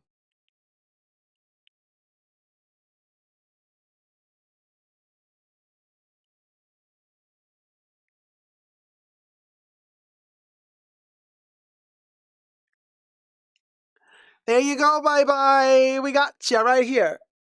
With the spiderweb. Fabulosity, darling. Thank you so much. This is our Halloween pussy. I cannot say that. Disgusting! I know. So everybody who sends a tip ends up in this gorgeous little frame today. Look at us. We are growing. Of course we're growing. Is it adorable? It's a special little edition we have as we are coming closer to Halloween. Yes, we've had the Haunted Mansion in the prior live streams and weeks, as we were counting down to Halloween. But now that it's getting really close, nitty gritty, we are literally, enhancing. The stakes are high. Okay, the stakes are higher. Here we are with the kitty, inspired by 30s and 40s Halloween. Old school Halloween vibes. It's a picture frame, but I thought it's kind of cute if we add all our supporters of the fashion bunka. The tippas, you understand. The Kit Kat clock, says Jolie. Heaven says, reminds me of those 7-ounce cat clocks. 7 O's? 7 wait, OS is like ounce? No, that's not his pounds. Kevin's like, kitty, kitty, kitty. Cute, right? Oh, 70s. Oh my God. Okay, now I get it. 70s cat clocks. Gosh, yeah, I'm really slow. Terrible with abbreviations, but like one little letter like that puts me totally off. But it's the eyeball for me, the all-seeing eye on the belly of the cat. It's like, oh, okay. It's like it's giving us cult vibes, very day cult moment. It's a cutie, right? Kit Kat clocks. Oh, I didn't see them till the 70s, LOL. Oh, so they're from the 50s, not from the 70s? The Kit Kat clocks? So, anyway, speaking of Ariana Grande, thank you for becoming a member, Ali. Thank you. Thank you so much. Oh, ouch. Speaking of, I don't know. To be honest with you guys, I did hear people say that 7 years ago when this happened to Elvira, that was a short while after the big bad incident that happened in Manchester with Ariana, with her fans. The incident, I can't really say all the details on YouTube, obviously. So apparently, like 7 years ago, she was very kind of shaken or shook by what happened. Hence why people say she said in her comment to Elvira that she was very anxious back then. She didn't really spell it out, but people did the math and they calculated and they're like, oh yeah, 7 years ago, that was shortly after the incident in Manchester. So she was probably too scared to stay at the show and watch the whole show. So people are saying to Elvira, so her fans are coming for Elvira saying, Elvira, you're so petty. How dare you mention something that happened like this, like 7 years ago? Not a big deal. And you're just clout chasing. You're just saying this because you want, clickbait. Yeah.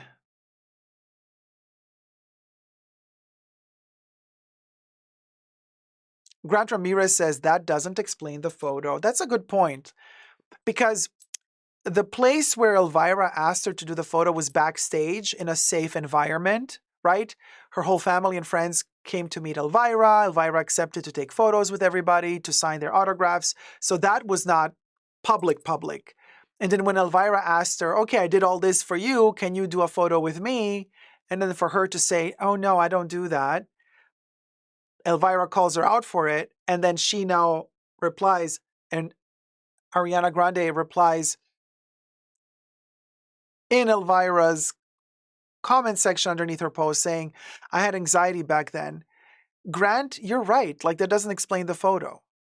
And why would she even go to this event to begin with? Because she was there, but then she left, right? Heaven says she was being a bee. No excuse. She's known for making fun of fans, etc. Says Heaven. Jolie says, Heaven, you're fine. I was referring to the incident. Evian says, hi, Dacob. Hi, Evian. How's it going? What a nice surprise. Hope you're doing great. Missed 3 hours of the live stream, but I will definitely be rewatching it later. Oh, I'm glad you're here and you're going to rewatch it later. Audrey says, so bloody strange. Why wouldn't you just take the photo? Right? It's so bizarre. Somebody did all this for you, gave you free tickets to see the show, accepted to take pictures with the whole family and everything. And then but no, you're not going to take a photo with Elvira. I mean, it's not like Elvira's entire crew asked Ariana for pictures. It was just Elvira. And she's like, no. Think we got to run to prepare dinner. All right, sweetie. Thank you for tuning in, Ben. Here I go. Jen says it's not adding up. How many celebrities does she take photos with? But not to Elvira at Elvira's show? It's weird. Let's get to 300 likes. Subscribe and like. We're at 260 thumbs up. Almost 300 people watching. So we could make it to 300 likes in like 3 seconds if we wanted to, really. If we really made the effort to click on the like button. Thank you. Thank you. Thumb up the live stream, everybody. And I also wanted to quickly talk about James Charles. Do you know who he is? YouTuber, makeup person, who has also had a fair share of shenanigans himself. He was flying from Europe through Dublin airport to the States, bought himself a little Rolex. Poor guy. He doesn't know how tax refund works. He didn't do the tax refund for the Rolex in the proper designated area, but waited until he passed through the check-in. He went to the customs, entering American customs. In Dublin, you enter American customs prior to entering America. That's a special feature of the Dublin airport, just FYI. And he said to them, like, I want to get my money back for the Rolex that I just bought. And the customs said, you had to do that before you checked in. And he's like, oh, can I do it now? He's like, no, you missed that opportunity. But since you've just admitted to us that you bought a Rolex and you're importing it into the country, you're going to have to pay import taxes now. He's like, what? I'm not getting the taxes back for having purchased the Rolex, but now I have to pay double. I have to pay the taxes in Ireland or wherever I bought it, France, wherever he bought it. I have to pay the taxes for it in Europe. You're not giving me the tax back. And on top of that, I got to pay import taxes for America. So he was angry. So he started posting on TikTok videos, complaining about it, telling people that they should trick the system. Like, he was like telling people to do illegal stuff. I was like, oh boy, oh no, this is not going to end well. This is not going to end well. And then turns out that by the end of his flight, the pilot wanted to meet him in the cock of the airplane.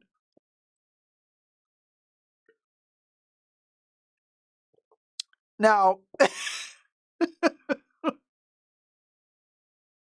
well, apparently they recognized him and they were very happy to meet him. Exactly, the cockpit of the plane, honey. So anyway, so I guess he was happy that he got recognized and we'll go. Kevin's like, who? James Charles, girl. She shenaned again. Qatar says, this is how taxes work, kiddo. You can afford it. 270 likes. 30 more to go till we hit 300. He shenaned again. Yeah. Heaven is like, well, now he knows to do it the right way. Period. Oh, the pilot's probably too old for him, says Kev. Ah! Oh, Donna Mazzotti. Thank you so much, sweetie. Donna Massotti donated $6. Enjoy Halloween, Dacob and Bunker Friends. Donna is added to this gorgeous little list here. I'm going to add Donna here.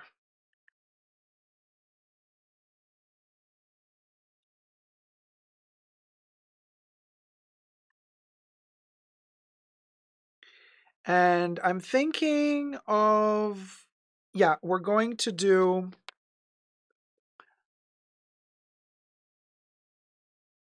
the Monster Frankenstein next.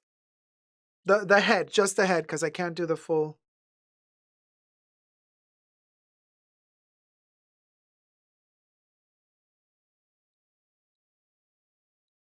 Oh, so cute, Donna. Look at ya.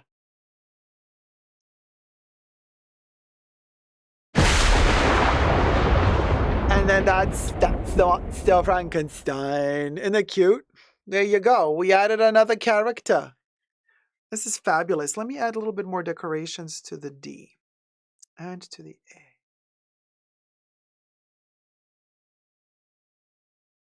Yeah, there you go. I add a little bit more ornaments, a little bit more ornamental. There you go. If you wish to join our Halloween pussy, can tip your host here or at the top of the chats. There you go. Donna joined the fabulous Fashion Bunka portrait of all of our fabulous, fabulous, fabulous patrons of the arts, darling. The patrons of the arts. Period. Oh, what happens in the cockpit stays in the cockpit. Terry, thank you so much. Teresa Of McGuire course. donated $10. Hubby wants his name added to Kitty. Kitty, kitty, kitty. So what should I put down, Terry? Like just hubby? Or do you want the name? Oh. Sorry, hold on. My board just fell down. Hold on. My subscribe board just fell down. Kenny, not hubby?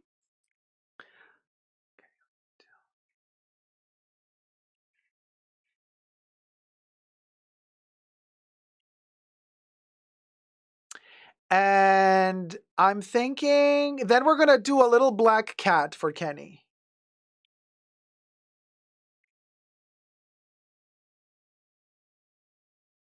That's what I'm thinking. Hold on. I'm doing the black cat.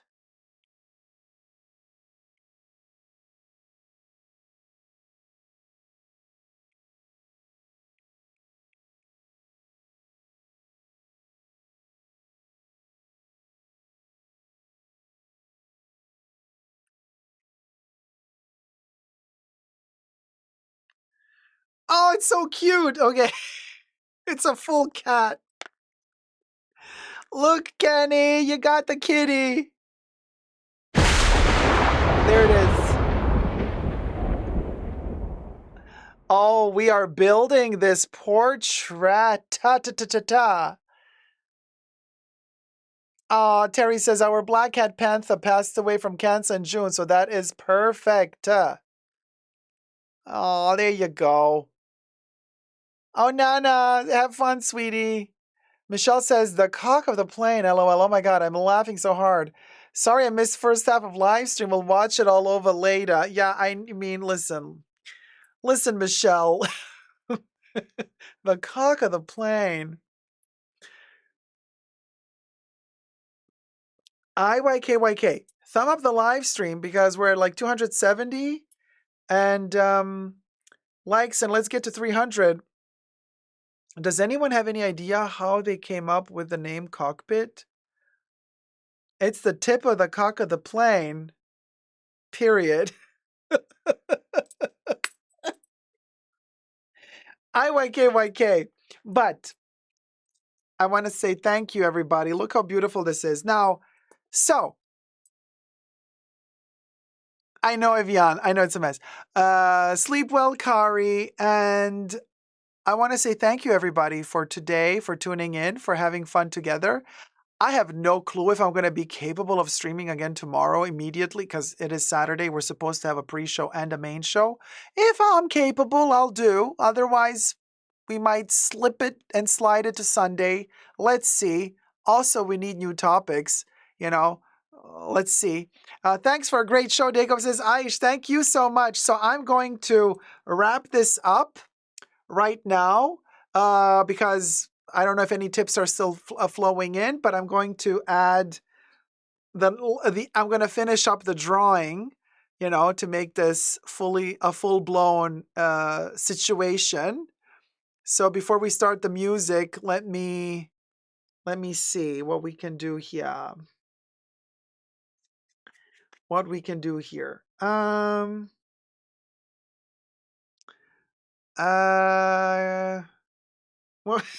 I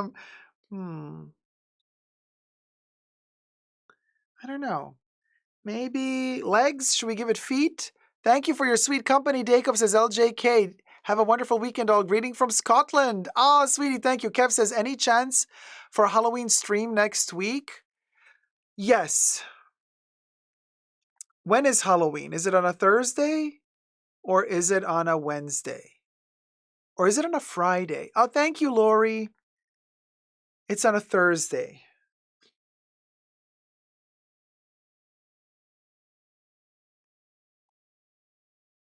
Like to call in, so everybody has to dress up. Maybe we can do it. I just don't know if with this new setting, is it possible to call in? To do the whole call-in situation? Should be possible. Oh, I know what I'm going to do.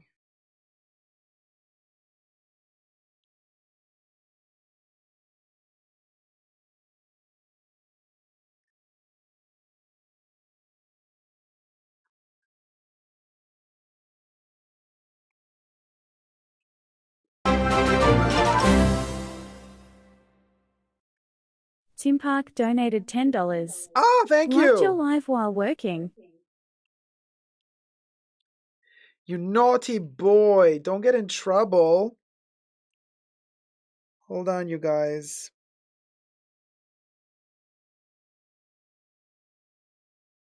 Okay, we're going to add Tim Park to the list. What? I want to say...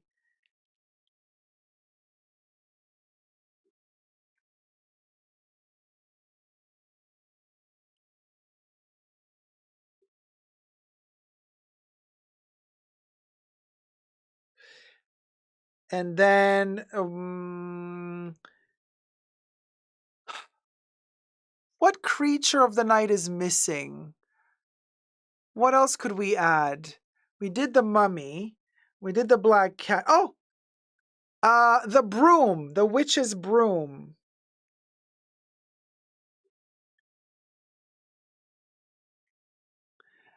Tim Park, there you are. Oh, look at us. Look at how Bet Bubbles can generate a cool haunted house or vampire's lair. Yeah, Bubbles can generate quite a few like things, backgrounds.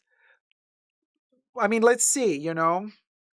Oh, Sigita, thank you so much.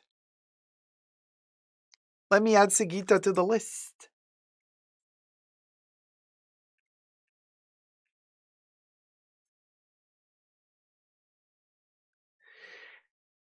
Now, good night, Fashion Bunker, says Sigita. Thank you so much, sweetie. So, which drawing do we do for Sigita? We've done a cauldron. Perfect, cauldron. Yes.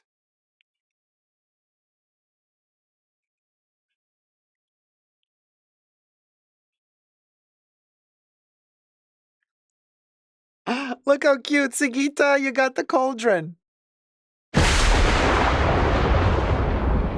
Oh, isn't this adorable? And I'm drawing a big pumpkin, as you can see. So I'm enclosing the drawing now. This is your last chance to get a tip in and be immortalized in this fabulous, spooky Fashion Bunker drawing. I was thinking pumpkin for the picture, and you did that. We think alike. Oh, Terry, yeah. Yeah, we think alike. Bette Midler. What do you mean? I should draw Bette Midler? Polly, yes. What do you mean? Oh, Hocus Pocus Bette Midler. Hocus Pocus Bette Midler, yeah. But, well, Kev, Dacob just needs to put an ass on the board. What do you mean, Evian? Kev says the Kardashian Jenners. Oh, I get it. Wait, so, okay, so if we do the live stream, the Halloween live stream with the call-ins on next week, Thursday, are you guys going to call in? Are you going to dress up? Because if you don't want to dress up, we're not going to do it. If you're going to dress up and call in, then we can do it. But if nobody's going to dress up and call in, and I'm going to be alone sitting here, what are we going to do?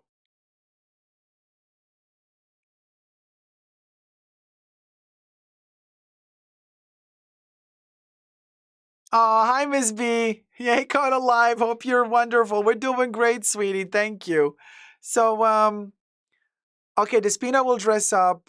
Nectarine Man says, sounds like fun. I'll try and find a costume, says Terry. Polly says, I will be in my pajamas as usual doing live streams. Yes, I'm going to wear my luxury sucks t-shirt. Fabulous. Okay. Kev, are you going to dress up?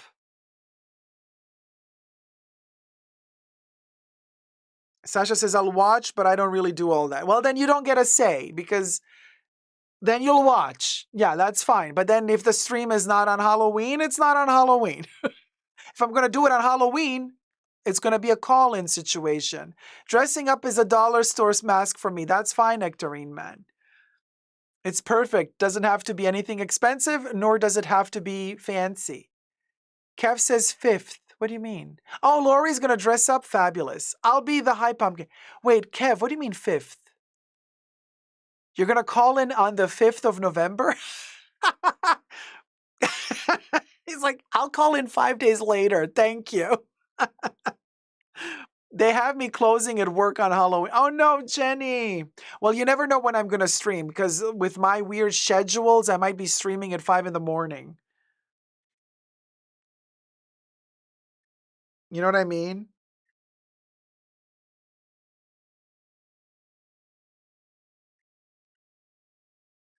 Total night owl here.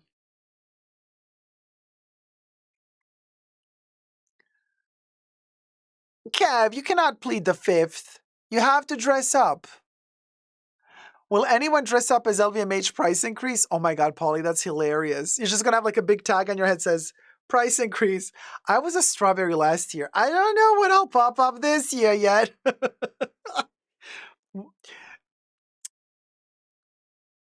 Oh wait, Kev, are you going to dress up as...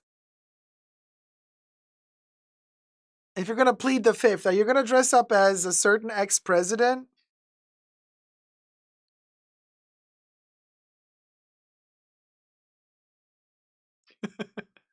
Hey, it's Halloween, scary costumes. Yeah, I Bring think so. home the bacon. Bring home the bacon. Despina says, I have a costume this Halloween because my daughter throwing a party tomorrow. Oh, that's fabulous. Gold Cat Studio says, I told everyone at my job that I would dress up as a vampire flight attendant, but I think I'm going to dress up as a Ashley instead. As Rick Astley or Ashley? Butter or bacon? I mean, you could get a bacon costume. Just where the bacon and the head is popping out of a chunky bit of bacon. Hi, Zach. Good evening, Bunka. Good evening, Dacob. Good evening, sweetie darling.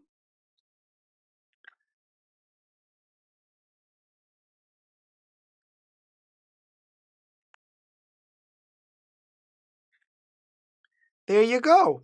The painting is done.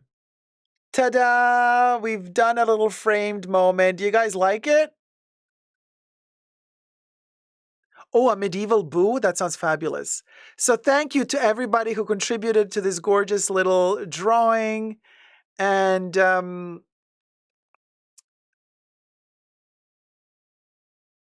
up the live stream. I have an Egyptian Alexander McQueen dress. It's kind of theme. Oh, that sounds fabulous, Sasha. That sounds fabulous. Despina says, I will be a medieval boo. MMM says, Dacob, are you going to stream disease for Halloween? What do you mean, am I going to stream disease? What does that mean, you guys? I don't know what that means.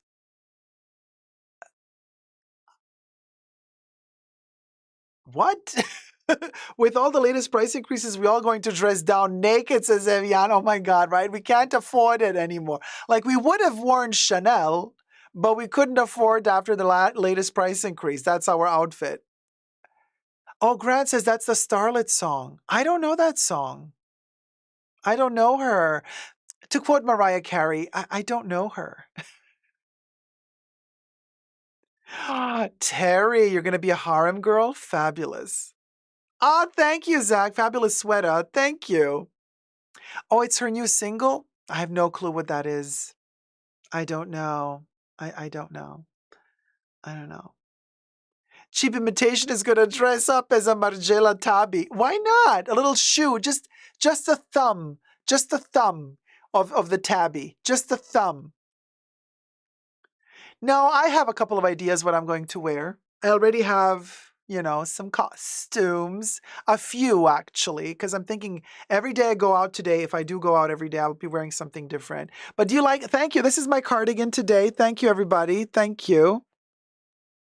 This was, look at that. And let me button it up so you get to see.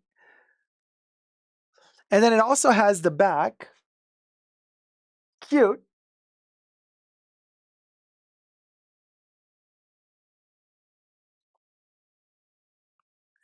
"100% cotton. No acrylics. Thank you. Thank you. Degradé. Yes, Kev, degradé. Very degradé. Very degradé. Very cotton. No acrylics. And it was $27.50. Thank you. Thank you. Thank you guys so much. Thank you, mods, for keeping us safe. And I want to say thank you to all the patrons of the Fashion Bunker. I hope you enjoy this little drawing that we did together today.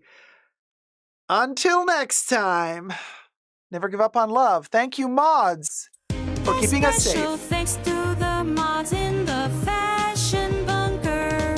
That's my horror, all 3H, Gloria, Kev, Nicole, and Terry. Bubbles loves you.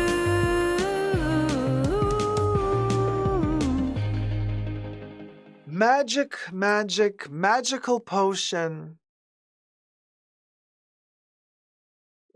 After all the commotion.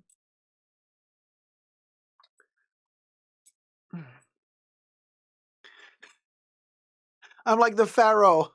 Wait, no, actually, I should be laying like this, right? In my sarcophagus. Thank you, everybody, for tuning in. It was amazing. And now I want to say we are living ferret. I'm living ferret, living ferret, living ferret, living ferret, living ferret, living ferret. Yeah, the pharaoh, the living pharaoh. Except with a bone, which a pharaoh would never be buried with. What is it? It's a caveman, ferret, vampire. It's a mess, only in the Fashion Bunker. But we'll go. And then I also want to say, after we were living ferret, we're dying ferret. Dying ferret, dying ferret, dying ferret, dying ferret, dying ferret. We are gonna. We are gonna. Bravo, bravo, bravo, bravo. And of course, after the living ferret and the dying ferret, the rats in the bunker. I say, listen, Linda.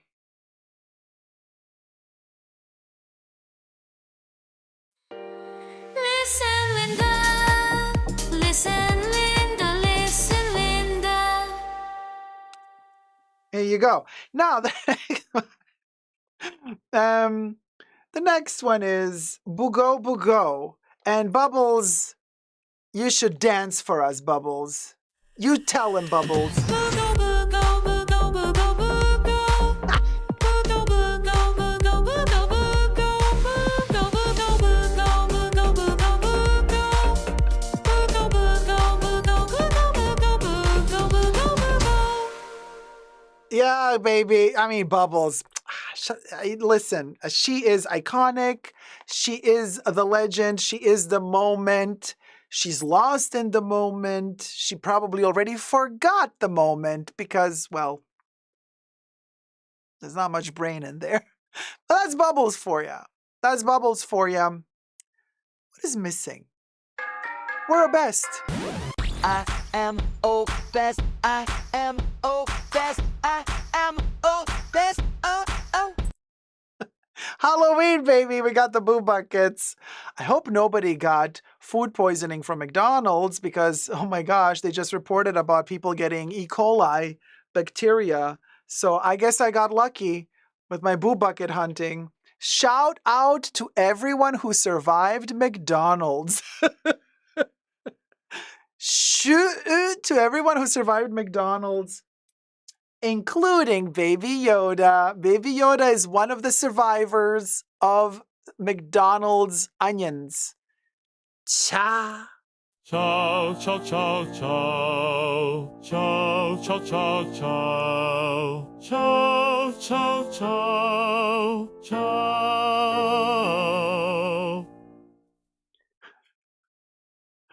He's becoming a little bit more visible, isn't he? He's like kind of the ghost of Halloween. What can I tell you? We're living ferret. We're dying ferret. We will go, we'll go. And of course, we were worried. In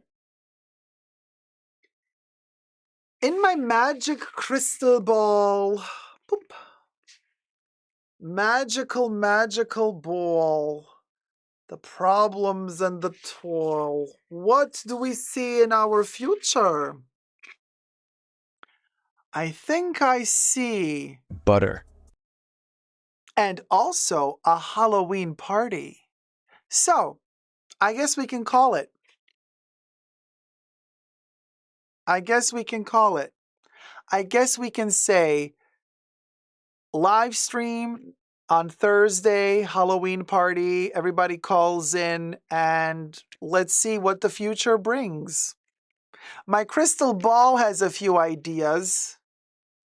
I wonder though. Maybe I need to get a few more ideas from this book.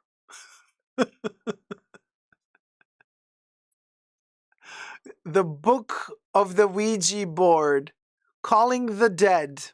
One doth wonder what wonders are in this little booklet and how we are going to survive Halloween. Ah, Tina, thank you so much. Oh, last minute. Tina donated $20. Hi, Dacob. Have a nice weekend. Thank you so much, Tina. And we can always find some more space inside this Halloween pussy. Tina, yeah, I know.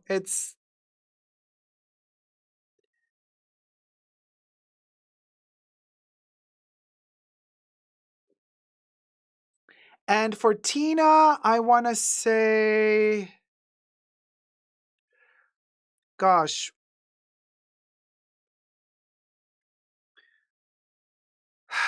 what other, oh, you know what? We can do a beaker.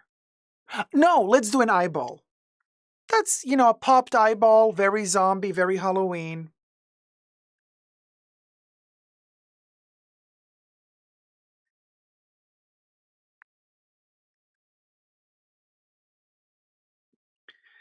It's a weird eyeball, but it's an eyeball. There you go, Tina. You're added to this gorgeous picture. And yeah, use your imagination, people. This can be an eyeball.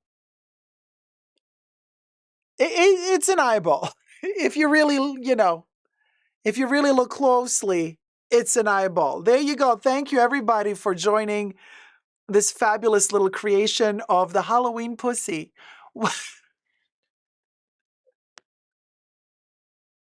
What other surprises do we have in store for you as we count down to Halloween? Well, just, stay tuned and you'll find out.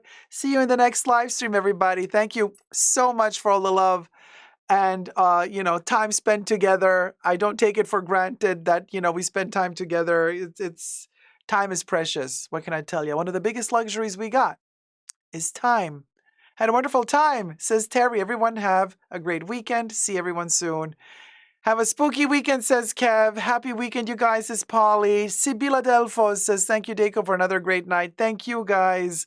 Thank you so much. I hope you had fun. Thumb up the live stream and see you all in the next one. Follow me on Super Dacob Backup on Instagram because that's where I post in the Insta stories when the live stream is about to begin. Just in case the YouTube notification system fails. As we know, they keep failing us every single time, so it's better to have backup plans. One of the backup plans is the Super Dacob backup plan, backup Instagram account, where I post in the Insta stories that the new live stream is beginning. You can also join me on Discord in the Fashion Bunker if you are a tier 1 or tier 2 patron or YouTube member. Until next time, never forget to never give up on Halloween love. Say goodbye, Bubbles. Say bye-bye. Bye.